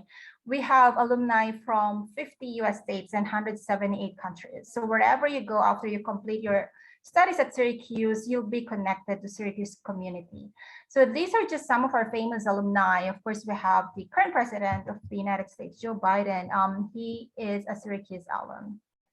And for the admissions process, we are on the common application. We only have early decision and regular decision as options. We do not have early action. So as you may already know, early decision is the binding. So our deadline for this is every 15th of November, and the regular decisions deadline is every 1st of January. Syracuse has been test optional. That means we really do not need SAT or ACT, regardless of your nationality, as long as you are studying outside the US in the last 2 to 3 years of your high school. So you do not need to worry in taking SAT or ACT, just focus with your academics. If English is not your first language, then an English proficiency test might be required, such as an IELTS or Duolingo or TOEFL.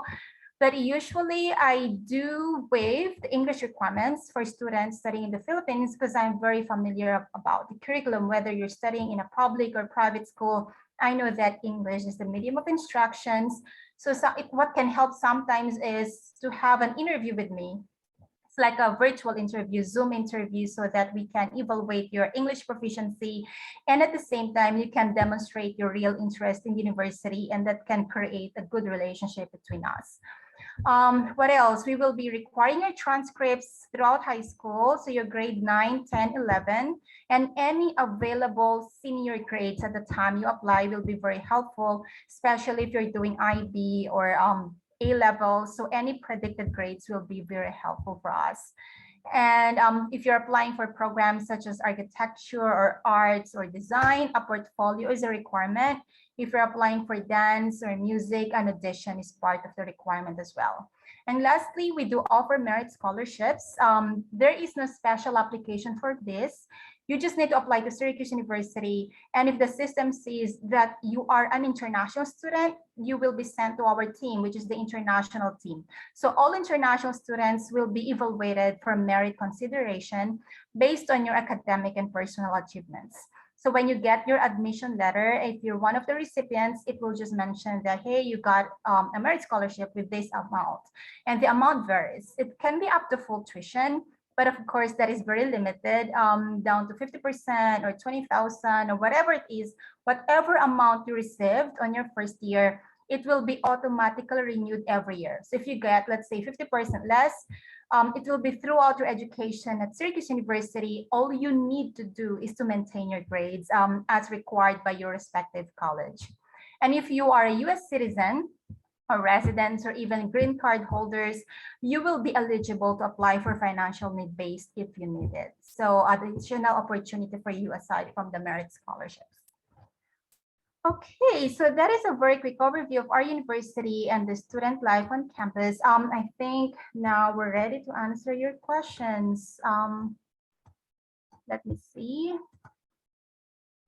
So SAT score is not required, but if you would like to submit SAT, it really depends on what program you are applying, because each of our colleges, 9 individual colleges, they have different entry requirements. Some are more selective than the others. Let's say, for example, if you're applying for engineering, we're expecting you to have a higher SAT math score compared to students applying to the College of Arts and Sciences. You can reach out to me for specific program that you are applying, then I will advise you whether your score is competitive enough to submit or not. Because if you submit a score which is quite below than what we need, that can destroy your application. Because remember, we admit students. We even give scholarships to students without SAT. Okay, but if let's say you, because I've been seeing this, they have great grades, great GPA, everything is great, but submit a very low SAT, sometimes you will be rejected because of that. So you need to be very careful. But again, if you did well on your SAT, of course, that will be a plus factor. That will be an additional factor for you to consider for further merit consideration. How is the STEM life in Syracuse? Are there a lot of pre-med students? Yes. So at Syracuse University is a research one institution. Like what I told you earlier, we have a source department. So there's a lot of research opportunities. We have pre-med advisory program. Usually our pre-med students, they do internships to the hospitals just across the university. So there's Crowd Science University. There's a lot of hospitals, clinics nearby where our students, they usually do internships. Plus, we do have partnership with some medical schools, because I'm sure by now you're aware that it's not easy to get into medical school in the US or maybe elsewhere. So we do have a couple of agreement to certain universities, like for example, SUNY Upstate Medical University, that if they did their biology with us, they have a guaranteed admission to medical school if they meet a certain GPA, something like that. If you have questions, I can give you more information through email. And what is the most popular major for pre-med students? Again, pre-med, you're not restricted to a specific major, but usually students, they do biology, biotechnology, some they do chemical engineering, sciences, I would say. Any sciences major is very popular for those looking forward to continue their medical school. And how would it be to stay in the dorms? Maybe Ina can answer this. The dorms are nice. There are a lot of amenities. The dorm I'm going to be staying in this fall has its own gym, and every floor has a study room, and they are very spacious. However, there's no you can't cook. That's the only downfall of it, but it's an easy way again to make friends and study. Because most of the people on your floor will probably be taking the same classes. Exactly. And yeah, I mean, also we do have residences as well on our South Campus, but they, most probably you will not be allowed to stay on the South Campus on your first year because you need to commute a little bit. Though we do have bus that can get you, drop you off on campus. For the South Campus residences, it's like a mini apartment where there is no meal plan required. You can cook over there, but usually South Campus apartments are given to higher years, let's say those doing their third year or fourth year, meaning to say you're already well adjusted to the life in the city. And yes, we do offer on-campus jobs. You are allowed to work on campus for, I think, 20 hours per week. And there's a lot of job opportunities. We have dedicated career department on campus where you can check like the handshake, or maybe just try to use your network. There's a lot of job opportunities. Of course, it's not enough to pay your tuition, but can help you with the everyday expenses. Ina, do you have any job on campus yet? Yes, I am. I'm employed as a teaching assistant for fall. Yeah, they do offer, and it is accessible to international students as well. They don't discriminate. Yep, thank you. And yes, for international students, unfortunately, they're not eligible for financial need base with our private university. It's the only merit-based scholarships that you can be considered. What is the student's monthly living expenses look like? It really depends on what type of rooms you will get, because usually there's options like you can have a double room, you can share with 4 people, you can have your single room, and then when it comes to meal plan, there's different meal plan. So I would say in pesos, Ina, how much will it be? Do you have any idea? So maybe it's around $16,000 per year. Something Yeah, I like think that. with dorm life. And then I guess outside dorm, because dorm and board also include food at the dining hall. So it's easy to live like below 5,000 pesos if you're really good at budgeting. Like honestly, yeah, it's easy to live within that like $100 budget every month. Yeah, I mean, especially if you're still under our residence hall. Like I said, you will pay for the residence and your meal plan. So there's no really additional expenses unless I mean, it depends on your lifestyle at the end of the day. But basically, once you enroll at Syracuse University, you will be required to stay on campus. You will need to be in the residence hall. That means you already paid for your house, for your meals, and then for the tuitions, for extra expenses. It really depends on what type of expenses, but they're not necessities. And yeah, Syracuse, we do allow double majors like what Ian is doing and dual degrees. And we really encourage students to do that as long as you can, because we would like you to maximize your stay on campus. I know a few alumni who did triple majors. It's not easy, but it's doable. Or maybe you can just explore one major and couple of minors, like one major and 5 minors. I mean, it really depends on you. This is the advantage of US education. You can design your own career pathway. You will be given the chance to, to choose the courses that are most interested to you. When will be the application for merit scholarship? There is no special application for that. There's no special application form. As an international student, when you submit your application to Syracuse through the common application, it will be directed to our team, which is the international team for undergrad admissions. And all of the applications under our team are evaluated for merit considerations. If I'm applying for a pre-med program, does it need an SAT result as well as professor's recommendation? To get into our pre-med program, like I said, in any major that we offer, SAT is not mandatory. So it is optional. But again, if you would like to be, if you're considering a certain program, like I said earlier, we have partnership with SUNY Upstate, which is a very, very competitive. To get in that program, I believe they will require SAT, but that is not the universal admission requirements of the university. It really depends. It is a very special requirement to this partnership of the pre-med and the SUNY Upstate Medical University partnership. You can email me and I can give you more details about this. Yes, definitely. Students can stay in the dorm after the first 2 years. I know many students staying the 4 years of their student life on campus because it's easier. Like I said, you don't need to worry on your food. Everything is paid, your residence, your food.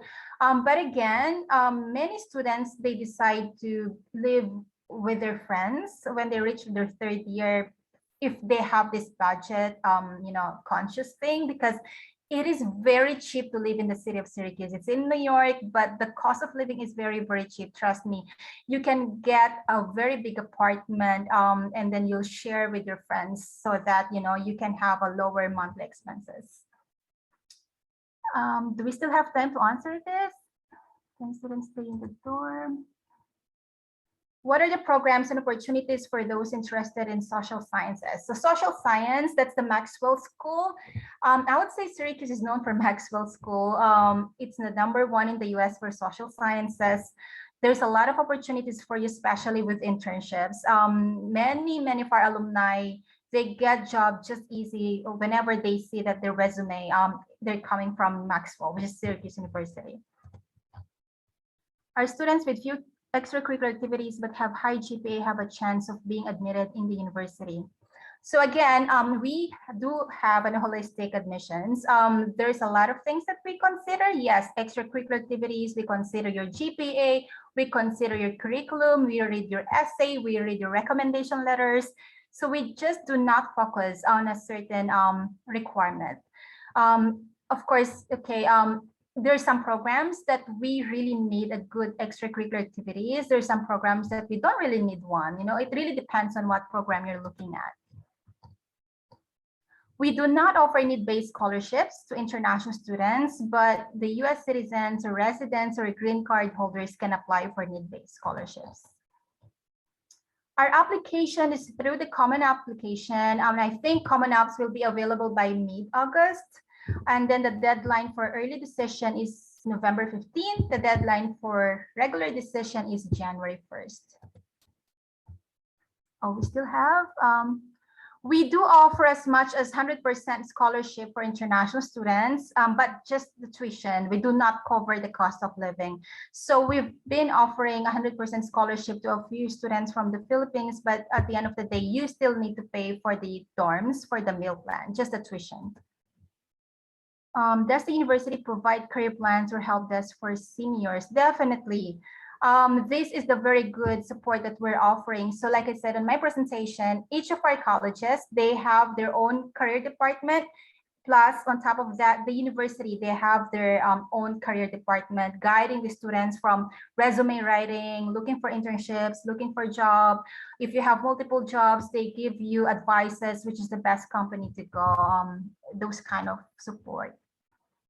How high is the chance for students with few extracurricular activities but have GPA on being admitted to universities? Again, it is a holistic evaluation when we read your application. It's a case-to-case basis. Some can be, I would say some programs, extracurricular activities play important factors. Some we really do not give much consideration. So it really depends on what program. You can email me, let me know what type of program, and I can give you more information. What else? What does Syracuse look for an applicant? So overall, like what Ina, so we're looking for students who's dedicated, who when we read the application, we really read your essay, okay?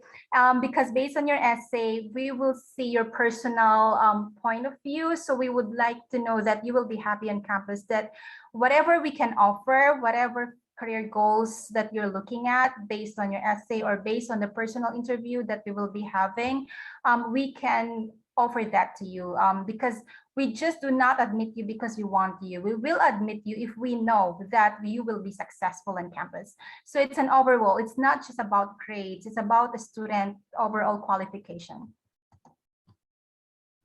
Yes, we do offer full ride scholarships at Syracuse, but we do not cover the cost of living. Yes, we do have contact information. Ina, I don't know if we can write down on chat, but you can always email us. Ina can give information, a student point of view, and I can give information on admissions because I will be reading our applications. Can we, okay, what else? Tuition fee for Syracuse in all the programs that we offer is the same. So our tuition is about $50,000 per year. Yes, there's a lot of dance club. Are you familiar with this, Ina? There's a lot of, because we have dance major on campus and there's a lot of dance organizations as well. You want to add something? Yeah, there are a lot. I think there's like 5 that I know of, and there's a lot more like being put up right now. So dancing in Syracuse is very well respected and well. Okay, so yes, we do offer financial aid but merit-based for international students. We do not offer need-based, but if you're US citizen or residents, then yes, we can offer you need-based as well. Yeah, for the email, I believe I have requested Camp to share an inquiry form. So if you can just fill out the inquiry form, and I'll make sure to email you a few days after this presentation, then we'll add you on our database so that you can be connected. Acceptance rate for Syracuse, again, it depends on the program. Some of our programs are more selective than the others, so it's kind of difficult. Some are above 50%, some are below 50%. Some competitive programs are architecture, the new house, business. Those are the more competitive programs that we have. Okay, Ina, answer this. Can we consider Syracuse as our safety school if we are international student? It really depends on what kind of student you're in. They really look into your grades, and you as a person in high school, everything. So be ready. Yeah, I mean, it depends. Like, that's correct. So it really depends on what program. It depends what type of student are you. So you can either consider this as one of your safety schools, or you can consider this as one of your top schools. It depends on what type of university you're looking at. We have 1 minute. Do we still have remaining questions to answer? Can I just add to that as well? It really depends on your major. It depends Right. on your major, if it's a safety school or not. So choose your major wisely. True, true. Okay, so thank you so much for joining us. And I believe they've shared their inquiry form on the chat box. Just feel free to write down your information so that we can get your email address. We can add you to our mailing list to keep you updated on updates about Syracuse University. And I can also reach out to you personally if you have any further questions on the admissions process. Ina can tell you more about student life. Okay, so thank you so much. Enjoy the rest of the evening. Any other words from Ina? Thank you so much for listening and all the questions. Bye-bye. Thank you so much, Sherlyn. I'm sure I can speak for everyone here when I say we've learned a lot about Syracuse University, and that the audience will definitely consider applying abroad. To everyone here, if you're interested in staying in touch with and learning even more about Syracuse University, go ahead and fill out their interest form in the link tree. I will resend in chat with your contact details, and we will send over your information to Sherlyn Siuchua. And that concludes our session for today. A big thank you once again to our speakers and all our attendees for joining us. The next college on call will be the University of Pennsylvania. So if you'd like to stay for that, please stay on Zoom call.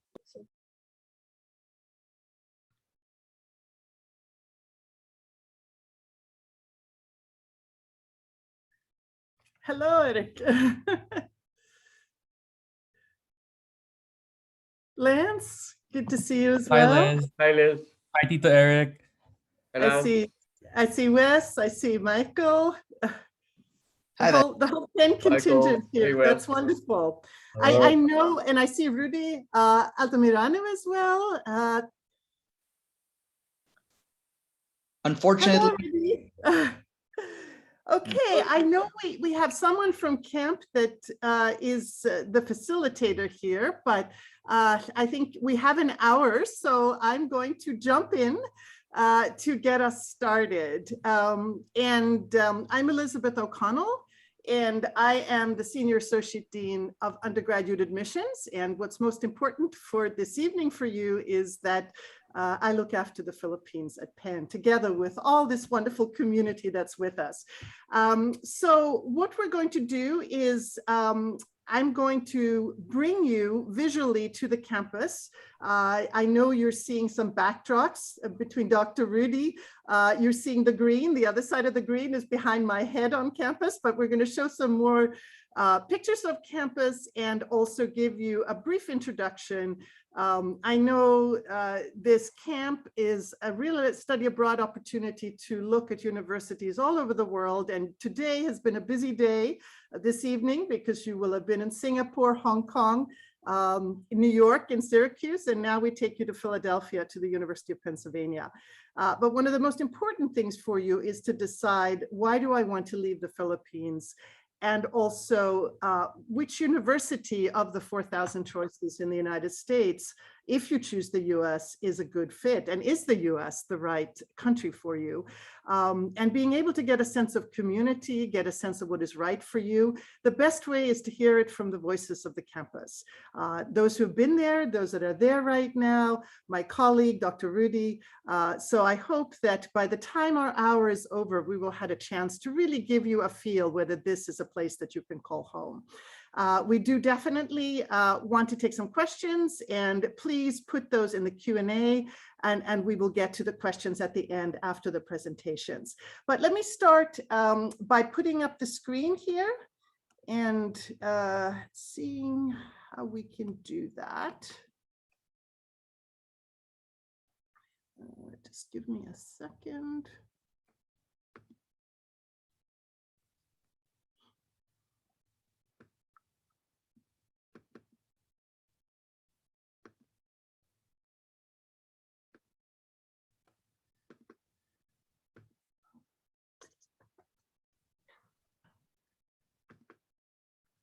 Are you able to see this on the screen right now? Can I get a thumbs up from? Okay, great. So this first slide is really taking you to Philadelphia and to the Penn campus.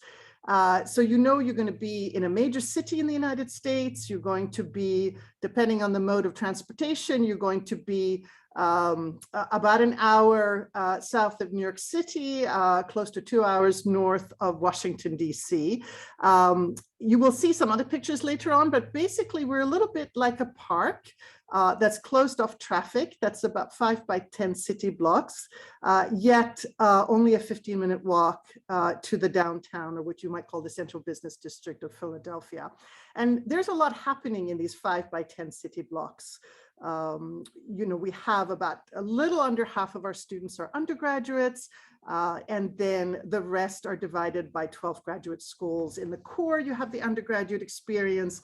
Surrounded by that, you have the college houses where you live, you have the graduate schools, the research centers, and then the skyscrapers in the distance is the other side of a river that we call the Schuylkill River, and that's Philadelphia. On the other side of the skyscrapers, you're going to find the historical part of Philadelphia, because we're a very historical city by American standards, which brings us back, you know, to the founding of the university back in the 1700s, when we became independent from the British. And this was really a university for a new nation, an independent nation.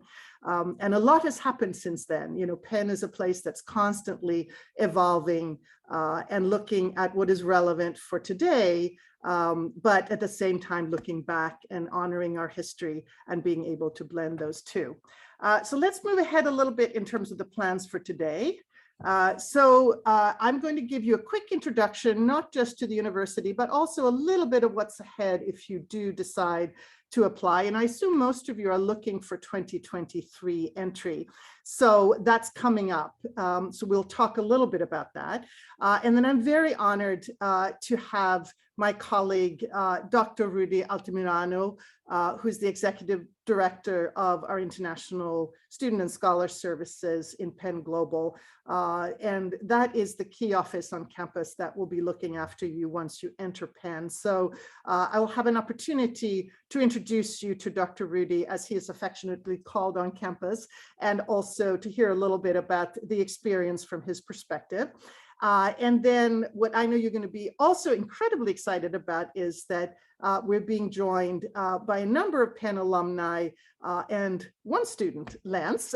So you'll have a chance to get the student and alumni perspective, both recent and also perspective over some time. And that will also lead us into the question and answer period. And then our hour will be over. So let me start with what will be happening next month on campus. Penn is a place that does have traditions, and one of them is a warm welcome to our new students, which really starts with the whole undergraduate first year class, or as we call it, freshman class, being together on College Green, which is the picture behind my head in daylight, but in the evening it looks like this, with our faculty to warmly welcome you to campus, and also to, for the first time, to sing the Red and Blue, which is the Penn school song, and you'll learn to appreciate the colors red and blue as you go through your Penn experience, in case you have other favorites right now. If you come to Penn, red and blue will be high on your agenda. So let's talk a little bit about what are some of the initial criteria to think about if you've decided that the United States is the country that has the right educational system for you. One is size. You know, Penn might not be right for all. Some of you might be a better fit with a small liberal arts college. Some of you might need a larger university. You know, we're medium-sized by American standards. We have a liberal arts college that's the core of the undergraduate experience, but there's also so much more. Do you want to study the liberal arts? Is that something you do want as part of your education? Or are you looking for a system where you can study, say, physics or study computer science and that be the only subject? Then maybe another educational system would be more appropriate for you. Are you interested in research, whether you have had any opportunities for research or whether it's something brand new that you would like to be involved with? You know, Penn is a research institution, has tremendous resources for students along those lines.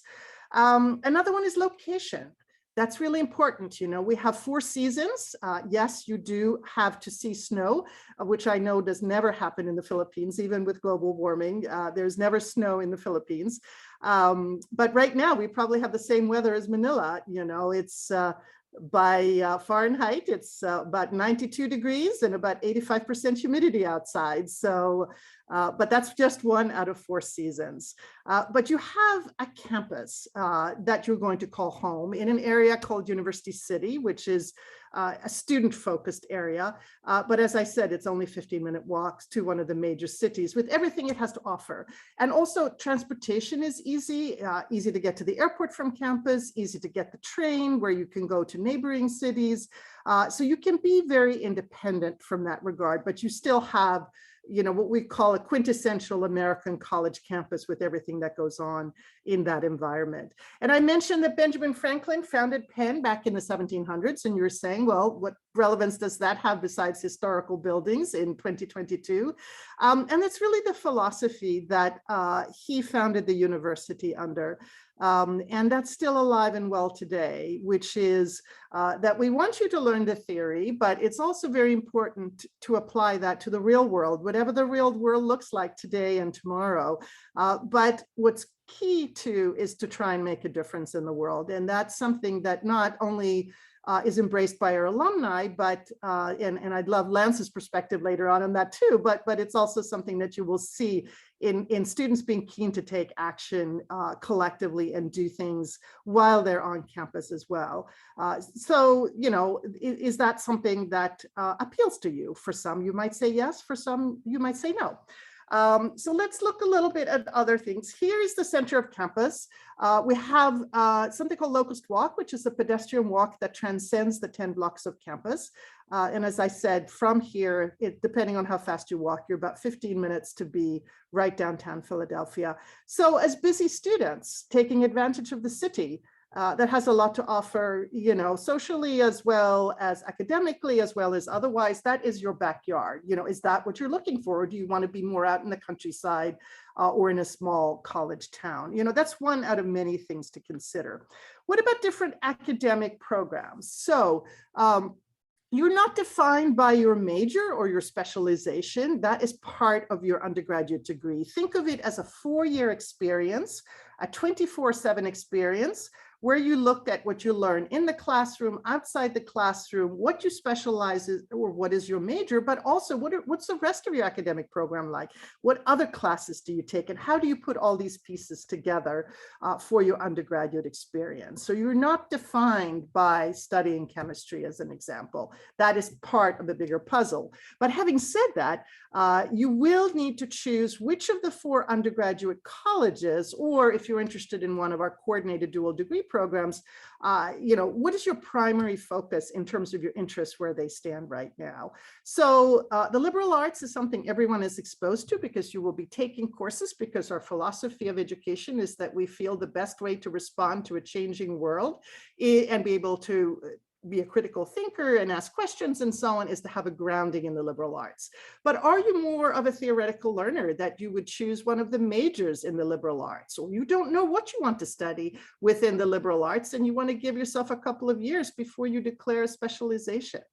That's one possibility. Another is if you're looking into something more applied within healthcare, we have the leading nursing school in the world at the University of Pennsylvania and amazing teaching hospitals right there on the campus. Or are you not looking for theoretical economics or PPE or mathematical economics, but you're looking more at the applied arena? And looking at business, combining that with other classes, electives, and liberal arts. So the Wharton School might be of interest to you. It was the first business school in the world that was founded in the 1800s at Penn. Or are you more leaning towards engineering, not pure STEM through the liberal arts, but more of an applied arena within engineering? And also, I know there's a lot of interest in the world in computer science. So our computer science department is within our engineering school. And a little bit of a historical tidbit. If you've ever read up on the history of computer science, you'll find out that the old grandfather of computer science is the ENIAC, and that was actually invented by two professors at the University of Pennsylvania. Most of it is in Washington in the Smithsonian Museum, but there is a little museum on the campus where you can look at that big monstrosity that would fit in your pocket right now, in the sense of how things have evolved since the 1940s. But let's take another look at a few things on campus. This is on the green again, and this is not your typical Penn class. It is just one out of many options for a Penn class. You can be in a global seminar where you actually go with your professor physically somewhere, like to study climate change in Iceland as an example, as well as meeting on campus. You're going to have lecture classes, but contrary to popular belief, you are at a university, but the majority of your classes, about 81% of your classes, are going to have 20 or fewer students in them. So you're going to have a mix, but classroom interaction is an important part of your education. And what about living on campus? So we do require our students to live on campus for 2 years. And then the third and fourth year, it is your decision, because Penn wants to have a lot of flexibility with its students to make choices, because it's made up of so many different individuals coming from all over the US and all over the world. But what is important to know is that we have a college house system, which means that you're living with fellow students, but you're also living with graduate mentors from the 12 graduate schools, and you're also living with professors in your college houses. So think of it as a community within a community. Some students might choose to stay on in the same house and become leaders in the house, and others will shift houses, but they will still have that sort of sense of community. 3 of the houses are in what we call the quad, and that looks like this. And why? Because the architect, shall we say, borrowed some of the architecture from some of the colleges at Oxford back in the 1800s to build these buildings. And then we upgraded the plumbing and air conditioning and things to make it more appropriate for the 21st century education. But we also have several college houses that are more apartment style, and that were one that we still call New College House that literally was just open in this academic year. And some of our alumni might not even have been inside that because it didn't exist when they were students, and I'm seeing some nods here.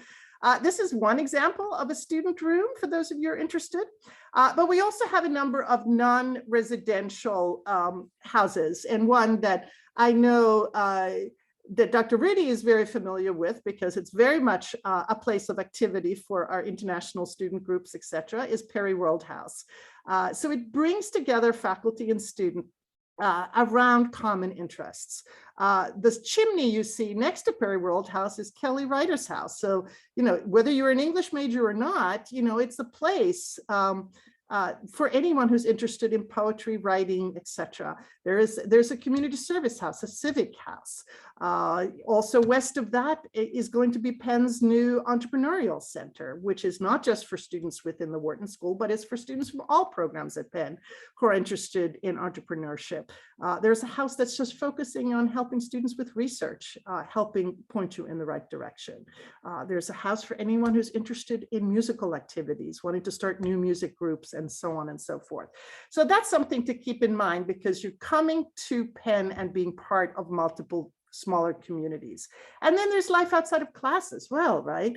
Right now, we've got about 450 different student-run organizations. So whether you sing or dance, do theater, enjoy debating, sporting events, or have new ideas that you want to bring on campus and organize your fellow students, there's something for everyone at whatever level you want to. You know, everyone does not have to be an Olympic athlete or the world's best soprano in order to engage in our activities.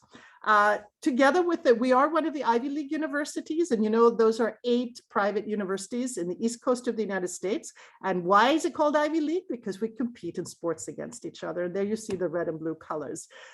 We are Division I, but we also have 36 club sports. So things like you see rugby is, for example, a club sport. And then we do celebrate. The green is not just for opening exercises, but we a number of years ago, our student leadership board decided that we were going to adopt an old Hindu festival from India that celebrates a new season. And for us, that was spring, and that was everyone gathering outdoors when the weather was not 100 degrees and when it was not snow on the ground. Just lots of things, music, throw colors on each other. Everyone became a rainbow, and Benjamin Franklin's statue was covered so he didn't turn rainbow colors, but it's one out of many festivities, you know, out on the green. And that's also for our alumni here in the room. That's where the faculty will applaud you when you walk down Locust Walk across the green to graduate, which we call commencement, but it's really the beginning of the rest of your life. So just a couple of quick on the application process. We are test optional in terms of the SAT and ACT for 2023 as well. We don't know what will happen beyond that. So whether you choose to sit for those exams or not, that is your decision. If you want to send them in, we welcome them. If you choose to focus on your own educational system, that is fine as well. We have both an early and a regular decision program. Early are for students who have the US and Penn as their first choice. They've done their homework, that's where they want to go. And there is a commitment to enroll if you're accepted. Otherwise, it's regular decision. Most students will use the Common Application. About 1,000 American universities use it, and you'll learn a lot more about these things at camp, so I don't want to take up too much of the time with that. Also, we do get a lot of questions about financial aid. All 8 Ivy League universities are based on need. No athletic scholarships, no merit scholarships. It's all based on what the family can afford or cannot afford. But we are need aware for international students. But having said that, we do meet the need 100% for everyone that's accepted. And that can change, especially with the world economy. It's reassuring to know that that stays with you until you finish your first degree. And also that our budget is generous enough to be one of the top 10 budgets for international students in the US. So it is very competitive, but there are also fabulous opportunities.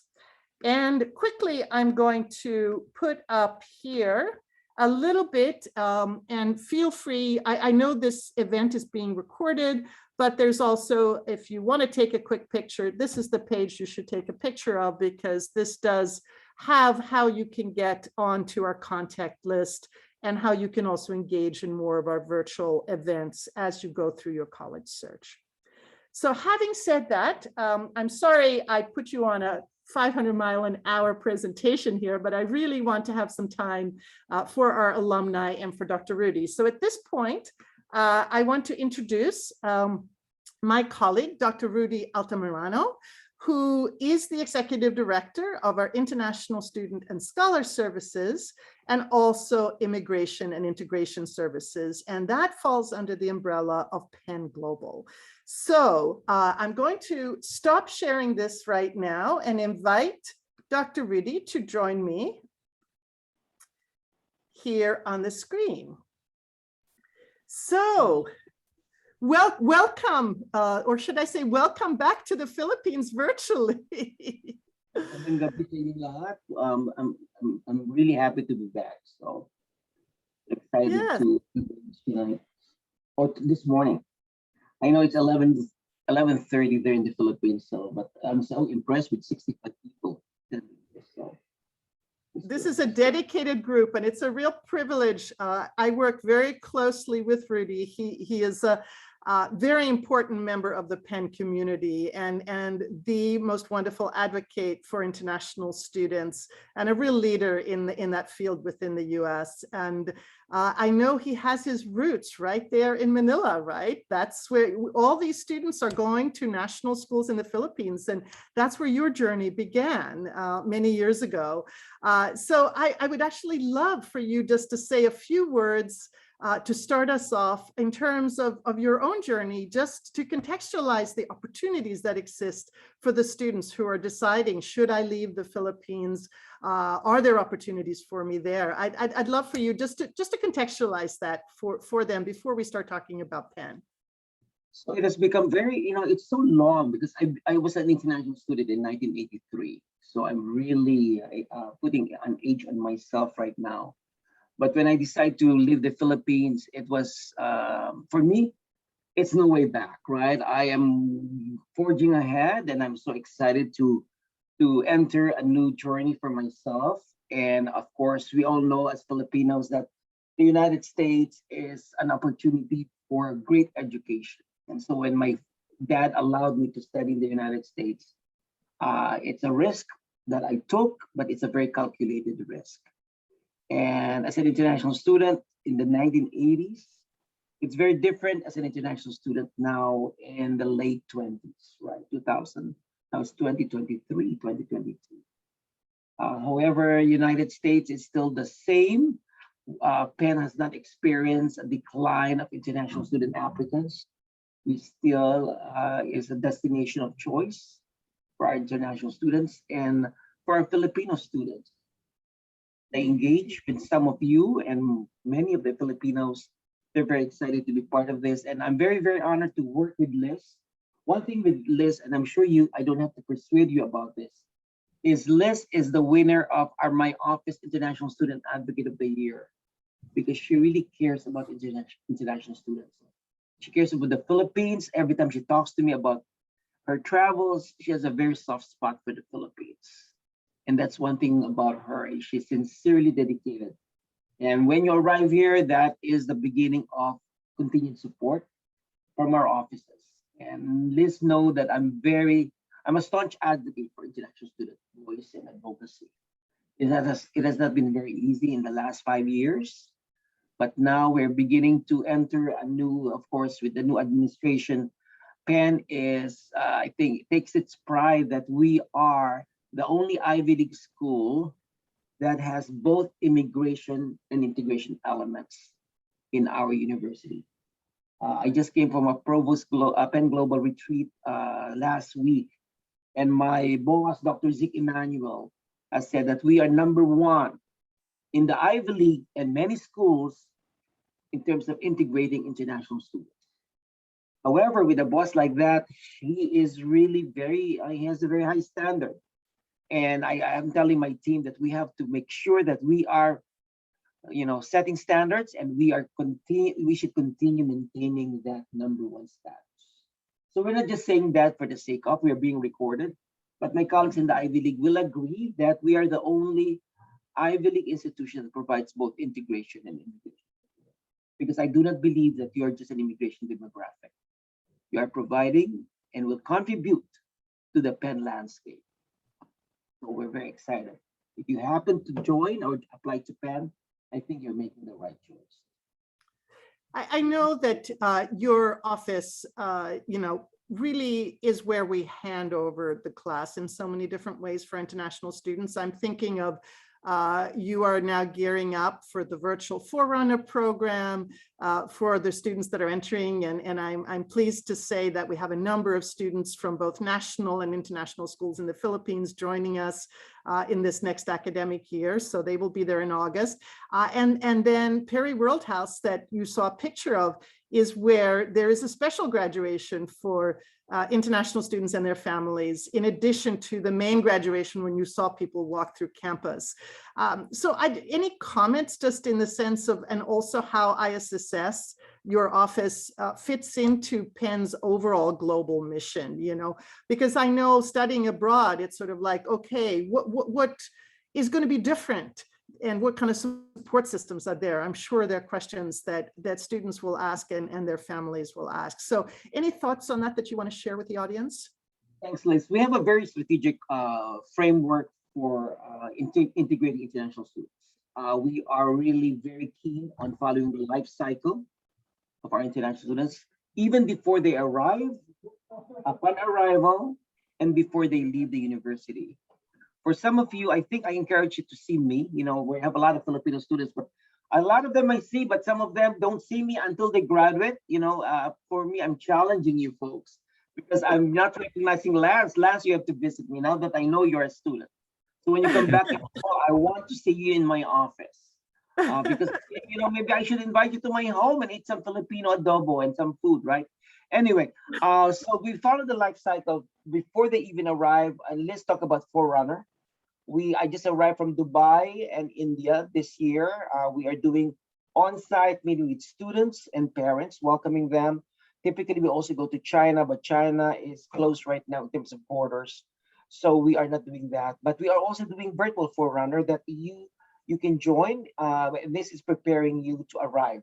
Once you arrive, you never stop. Of course, we are making sure that your integration is very successfully done. We're partnering with a lot of schools and centers so that we are able to meet your needs in terms of career. We are very proactive in partnering with career services and even in Wharton School, the career office in Wharton School, student health, mental health, public safety.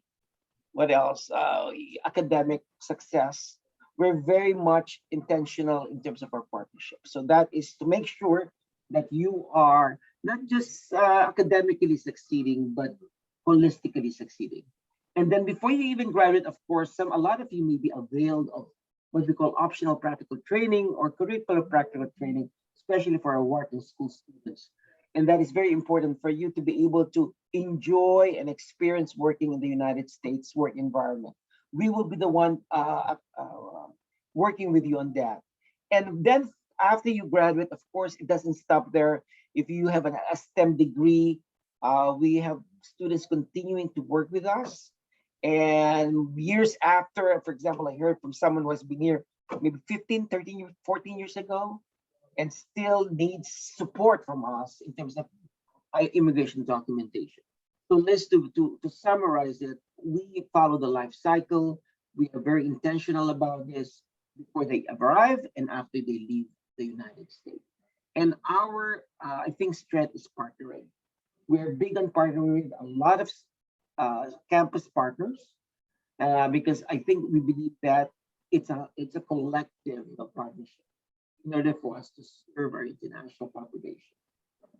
But well, that's really great to hear, Rudy. And I know we're going to have sort of a broader conversation about a lot of different topics. So, you know, I hope you will continue to, you know, we have the privilege of you staying with us for the hour so you can join in the question and answer, and also as we talk more broadly about Penn. But I wanted to bring our other panelists into the conversation as well. And I was wondering if maybe we could start with just a little self-introduction, because I think it's helpful for the audience to be able to see what the connection is, you know, like where did you go to school, even for our alumni, you know, where did you go to secondary school in the Philippines? Because there might be some audience members that are actually attending your own alma mater. And for alumni, you know, what year did you finish up at Penn? And what, you know, I know people sometimes have a combination of majors and minors. It might be just interesting to know that. And if there were any key activities that you engaged with, just so people can sort of see a sampling of that. And for our alumni, you know, what are you doing right now? I know some of you graduated a while ago and others just graduated. But I was wondering if I could turn it over to you, Eric. Eric Cotuaco has been one of our most engaged alumni leaders in our Alumni Association in the Philippines. I've had the pleasure of knowing Eric since probably he was back in secondary school nearly, and his brother Joey as well.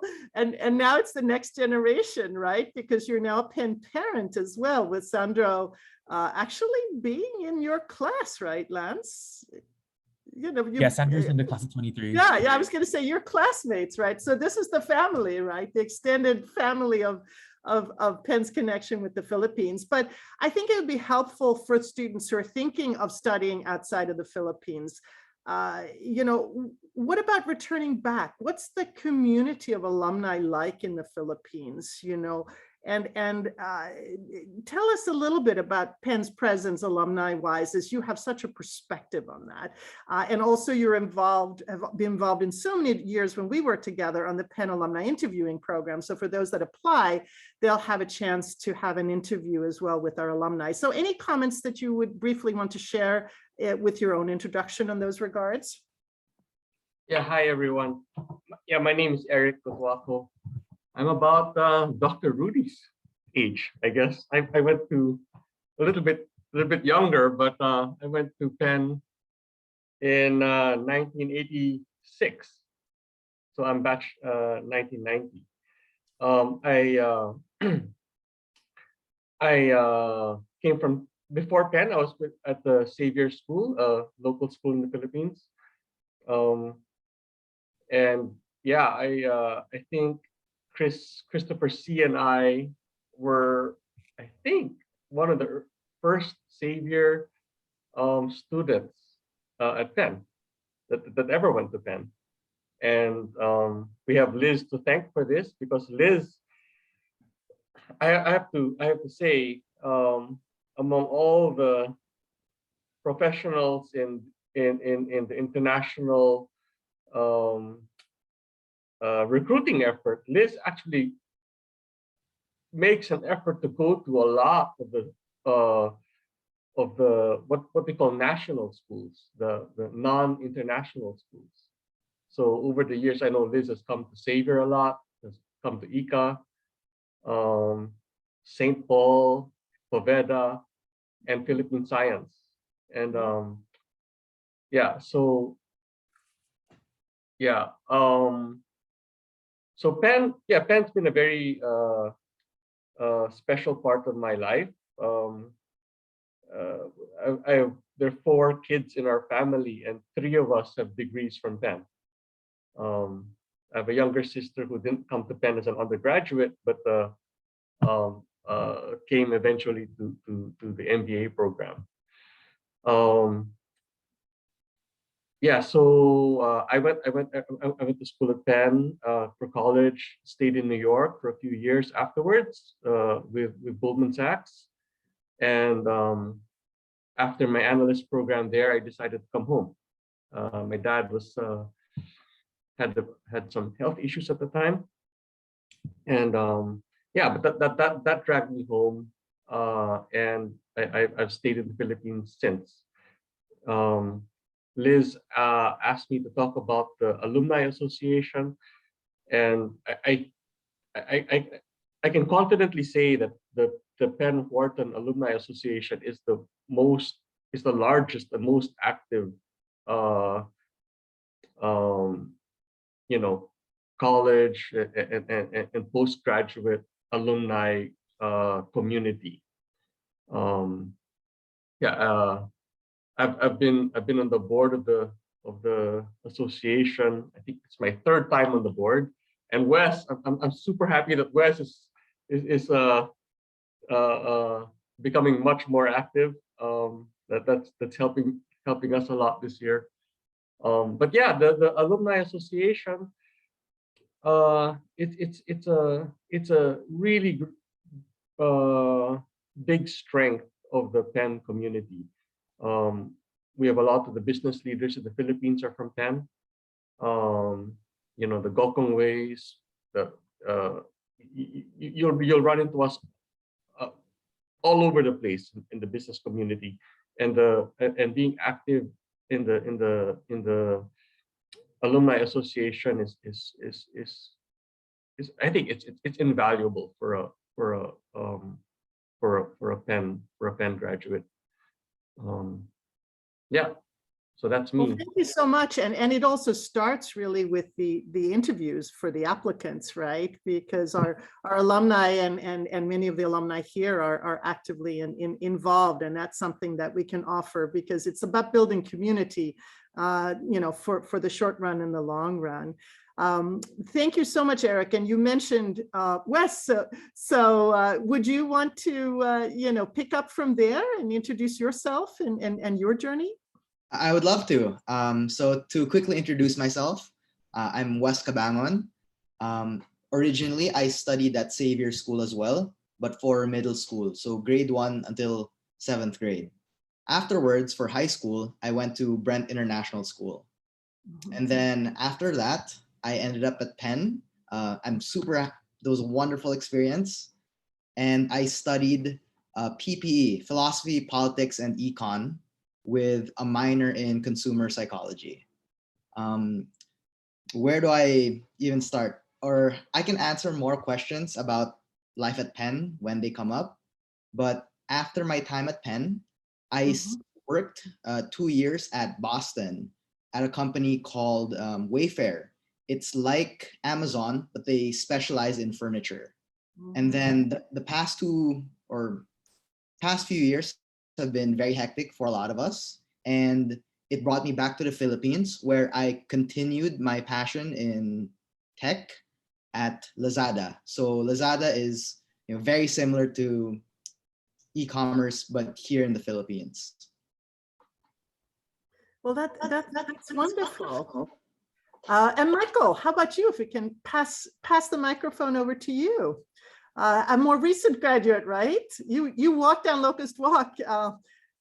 I know it was tough because in the middle of the pandemic when you graduated, but I don't know if you made the walk or not.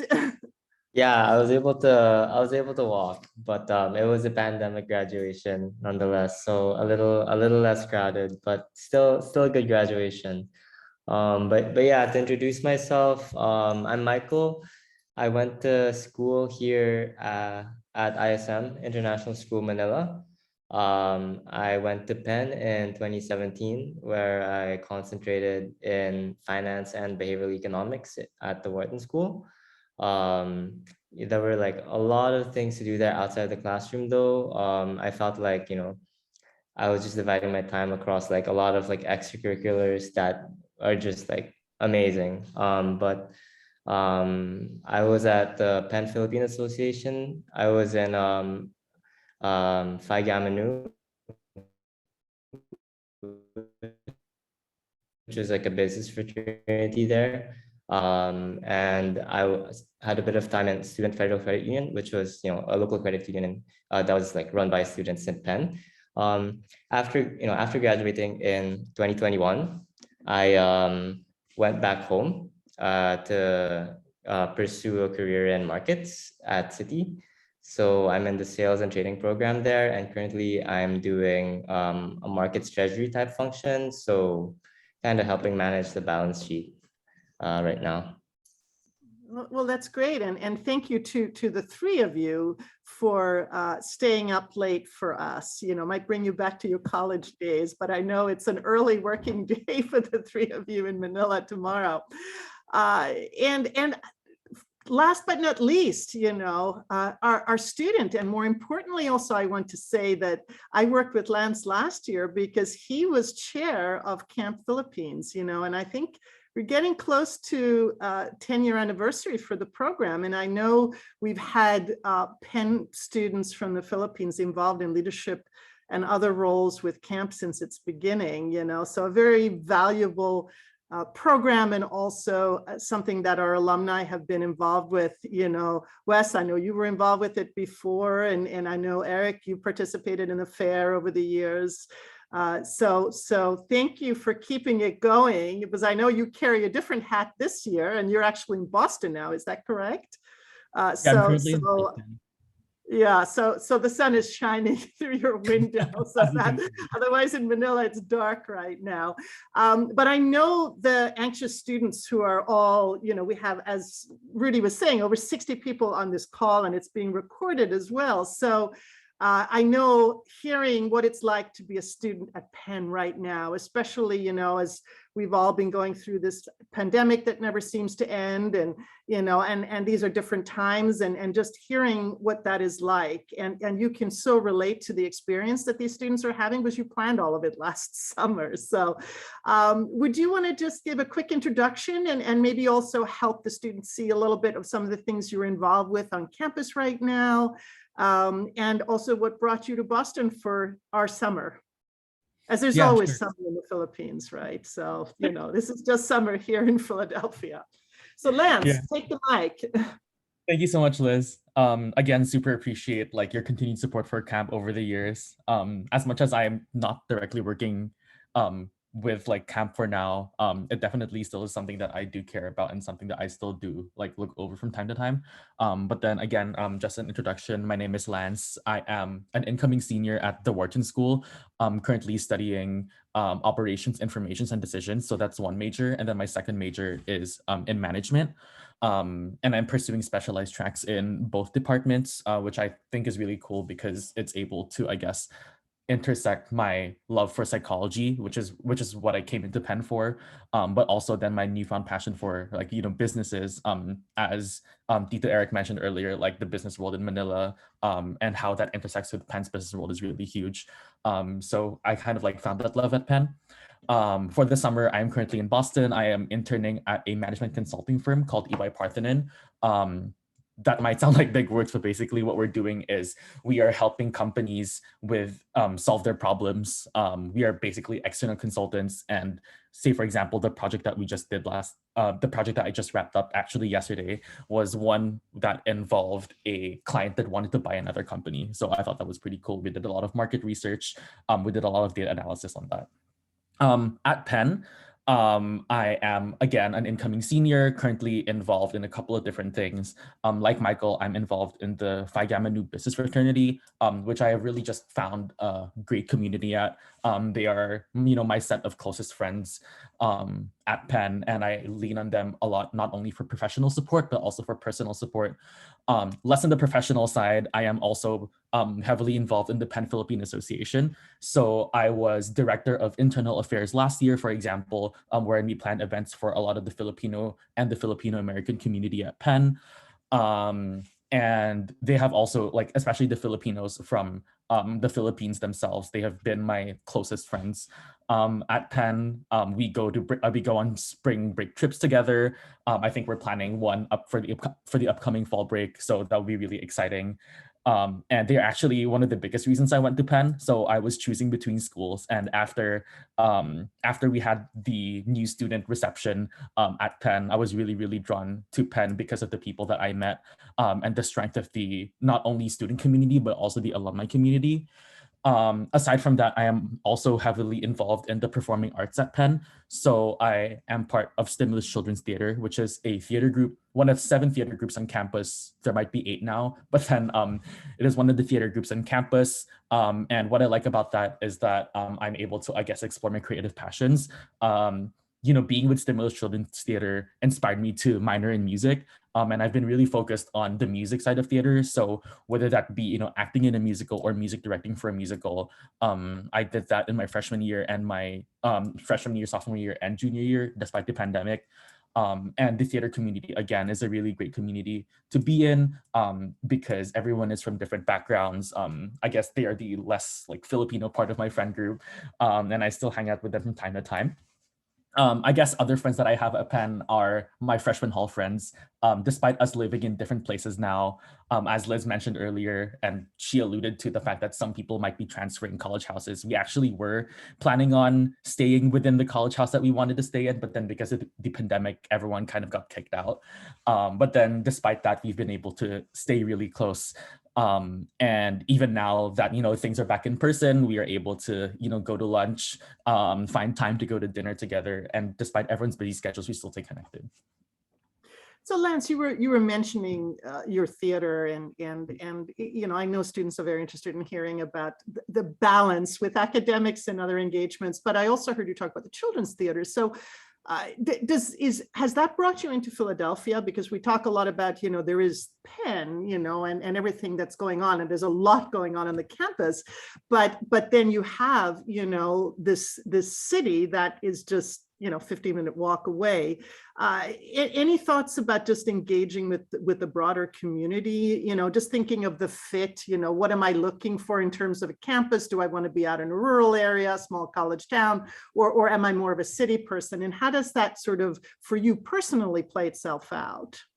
Right. So I think Philly's campus, Penn's campus is really nice because you are, 15-30-minute walk away from the city, which is really nice in the spring and the fall, not particularly in the winter when it's really cold. But then aside from that, you're also within, I guess, like, if you want to find the Penn bubble, you definitely can find that Penn bubble within the spaces on campus. But that doesn't mean that campus is, like, I guess, locked or like gated by in any ways. I would say that my experience in theater has definitely like brought me out to meet more local Philadelphians.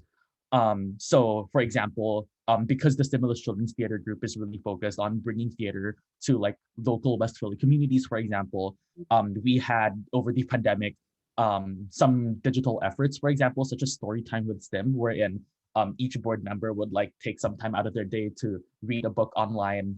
We live streamed it on Facebook, we live streamed it on YouTube, and we did get a good couple of like, Philadelphia children from West Philly who like go to those high schools like around Penn and go to the grade schools around Penn to engage with us. And our theater group also does community shows wherein basically we get like a group, which I think the most recent one was the Girl Scouts of Philadelphia. We put on a show for them. We treat it as like a dress rehearsal, but then it's like a full-fledged show that we just present to them. And so it like kind of brings theater to them because they don't necessarily have like as much access to theater. Other than that, one thing I love about Philadelphia is the food scene. I think Philly is very underrated in terms of how good its food is, whether it be in the many food trucks that you find in campus or whether it be the restaurants that you find in Center City. There always is somewhere good to eat. Michael, I see you nod about the food scene. Would you agree with Lance that there's a lot to explore outside of Penn dining? Yeah, most definitely. I would also agree. Okay, so we're getting thumbs up here, and I see Rudy was nodding. But I want to make sure that I ask you one question that and I think, Lance, you've given us a sense of your love for theater and also your love of psychology, and here you're in a business internship, yet you were able, looking at how you put all those pieces together for 1 4-year experience. Well, it's three years and going on 4, shall we say. But looking at our alumni that, Michael, you just finished, so it's very fresh in your mind, but Wes and especially Eric, you had a chance to sort of reflect a little longer. What's your takeaway? Because, our audience is really thinking about, and I hear this, should I go overseas for my first degree or just wait and go for my master's, or should I just stay at home? And why US versus going, we had earlier today, Hong Kong, Singapore, UK, you name it. Share, reflecting back, one of your favorite Penn experiences. It could be academic, extracurricular, or something you just experienced in the sense of community. But any takeaways when you look back now that life has gone on after graduating? Anyone feels inspired to share their thoughts on that topic? I could share a little bit. I think what was really special about my time at Penn, especially coming from the Philippines, going to America, you're far from family, friends. It's a very different culture. But given that opportunity, you really have that chance to discover who you are. And Penn is really well equipped to do that. Some weekends I found myself, staying in libraries with friends, studying and solving problems together. And then right the next day on a Sunday or the next weekend, I could just simply walk to the center of the city, discover new things. Every first Friday of the month, all the art galleries throughout the city open up and you can check them out. Penn and Philadelphia, also with its rich history, just really lends it to discovering yourself. And so there's the social aspect, right? I mentioned checking out art stuff. There's the academic aspect where there's this Penn bubble, so to speak, that you can stay in and really focus on your passions academically. But also, how do I put it? Yes, to go over that academic portion. I studied politics, philosophy, and econ, but it being the College of Arts and Sciences, I tried so many different things and I learned things I did not like, things that I did like. I had the opportunity to introduce DNA into bacteria so that the bacteria would end up glowing when I put UV light on it as a philosophy econ major, right? It's something that's so unusual, and yet Penn allows you to experience so many different aspects of yourself and things that you're interested in. And yeah, to sum it up, that's why I love my time at Penn so much, because it gives you the opportunity to learn about yourself and to pursue the things that you decide you want to do. Well, thank you for that. Michael, Eric, any reflections as I put you on the spot here in our last 10 minutes? Well, one really special thing about Penn for me was that freshman living arrangement. You know, I had a very, very tiny room in Hill House. In that time, you know, a lot of the international students were put in Hill House. I think that's changed now. But I'm pretty sure everyone else here has the same experience. The people I keep up with, and I have friends all over the world who were from that living arrangement in freshman year. That was very special to me. You know, Liz knows them. You know, Johnny in Hong Kong and Fadi and Hani and all these guys are still friends of mine. You know, I don't know, 30 whatever years later. The other thing that was special was, again, the Filipino community is very strong at Penn. When I was an undergrad at Penn, Michael's father was in the graduate school. So I got to know all the MBA students as well. And that's helped me tremendously also over all these years. Yeah. Michael, any thoughts from a recent grad perspective? I know you're not looking back 30 years. You're looking back 1 year.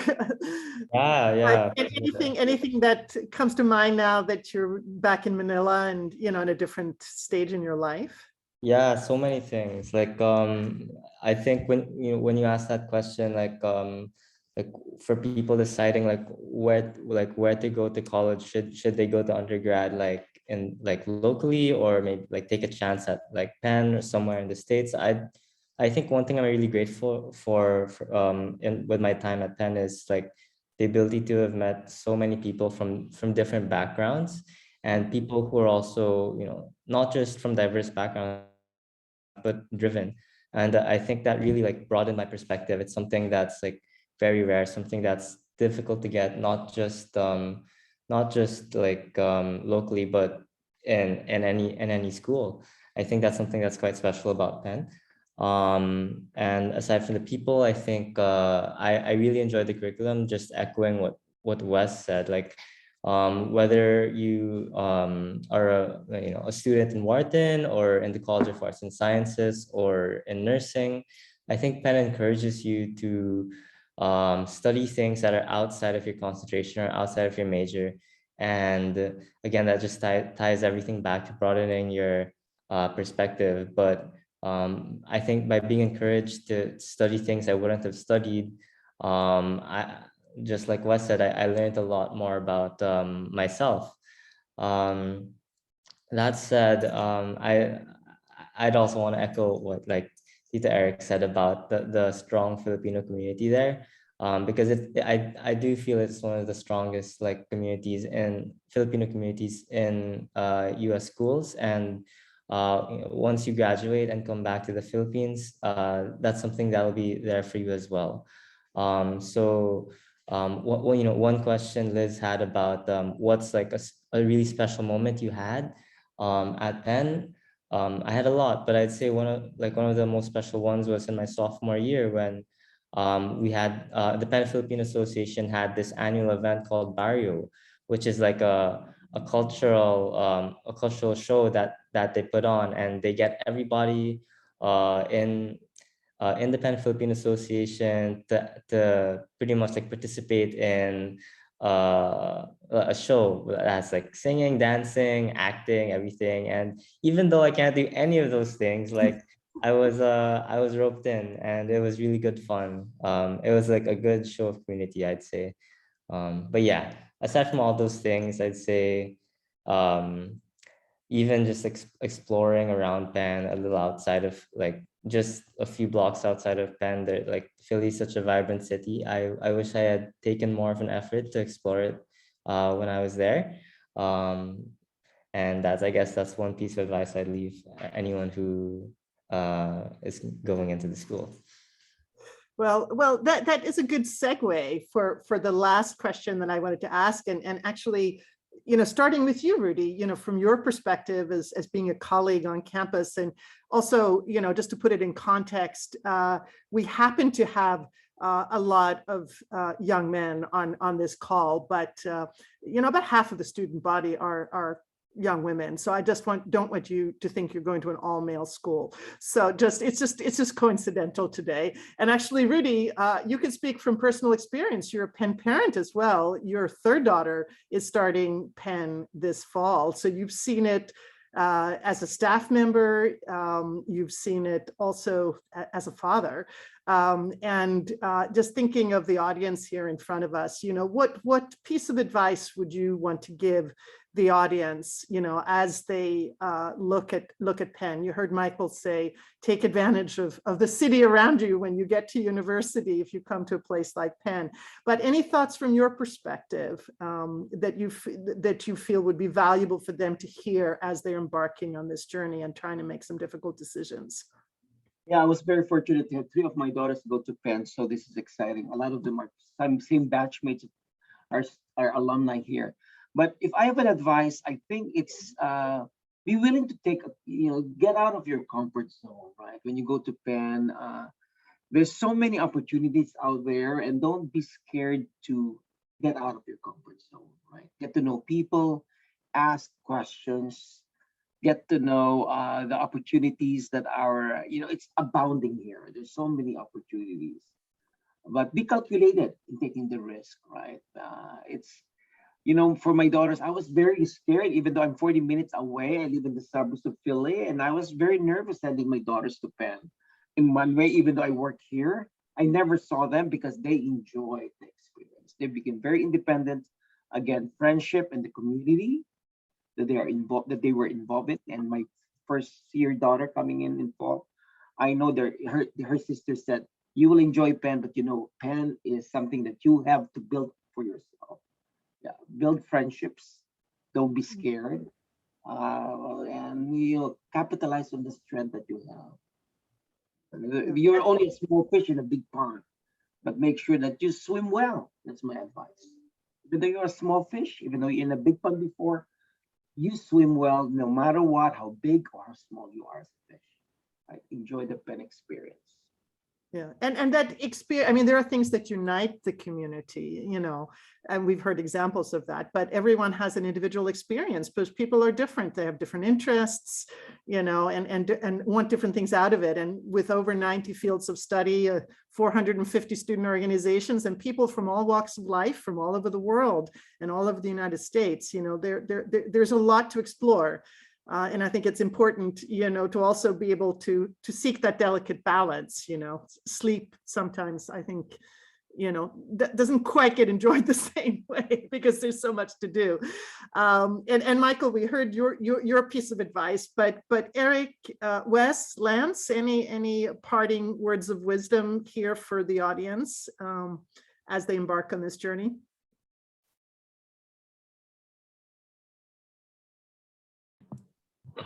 No, I think Penn, among the Ivies, and I think Michael, some familiarity with some other Ivy because his sister went to another one. I think it's a what makes Penn a bit different is the kind of importance of community, and kind of the school spirit, and yeah, and really how you will fit into the community and how you contribute to the community. I think that's something that's a very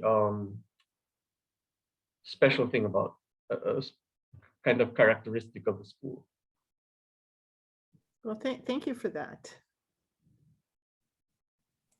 I think personally, over like the 2-3 years that I've been involved with camp, I think my one piece of advice for for high schoolers who are embarking on their college admissions journey is to really figure out what you want, and really know what you want in your college, your college journey. So I like how Liz opened this talk with, some questions that are, that are so important to understanding what you want, right?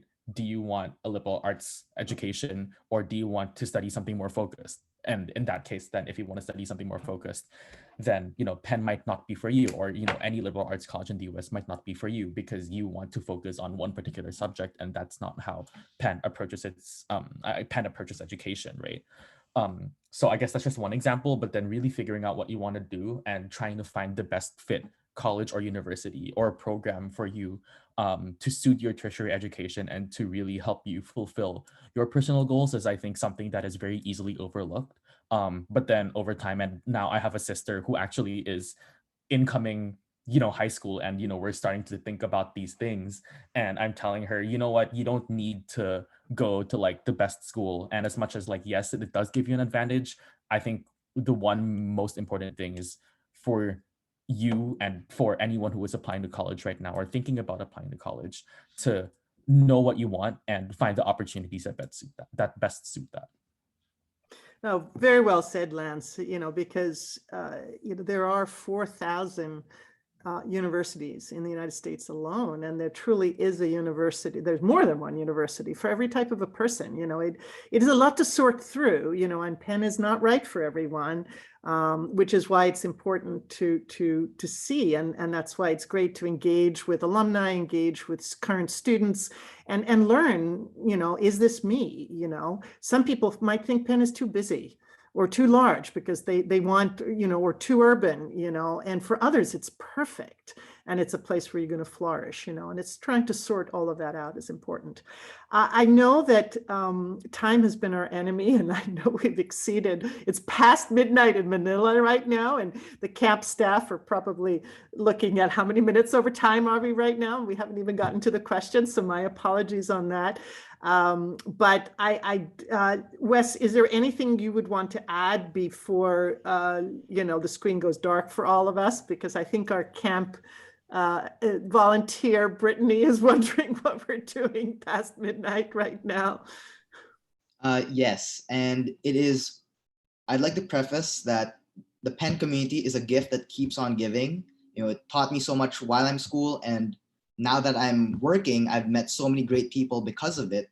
But ultimately, what I also learned at Penn is no matter where you go, it's really what you do with your time that is the greatest measure of your success academically and beyond. So don't constrain yourself, I guess, with the focus that, whatever school might best fit for me. It's more about asking yourself, okay, I have this time to be in college and pursue whatever I want and whatever I want to put my mind to. And just make sure to make the best of that time. And good advice. Keep that curiosity going. And from an admissions perspective, we look for people who are curious and open-minded and want to be part of a community. And don't come with a checklist, come with an open canvas, and we'll give you some paint to fill that in 4 years. But we've overstayed our welcome, and we want to get off this call before the sun starts rising in Manila. So I cannot thank you enough for joining me to share the Penn experience with our audience, and all the best to camp. And I hope you will continue for more than this decade with this great work for the national schools. And we are definitely your partners in this. And all the best to all the students out there. Thank you for being patient with us as we overstayed our welcome and brought the evening to a close in Manila. Hi, there you are, Brittany. Sorry about us going over time, but all right, thank you so much to Dr. Altamirano, Eric, Michael, Raphael, Wesley, Lance, and of course, Ms. O'Connell.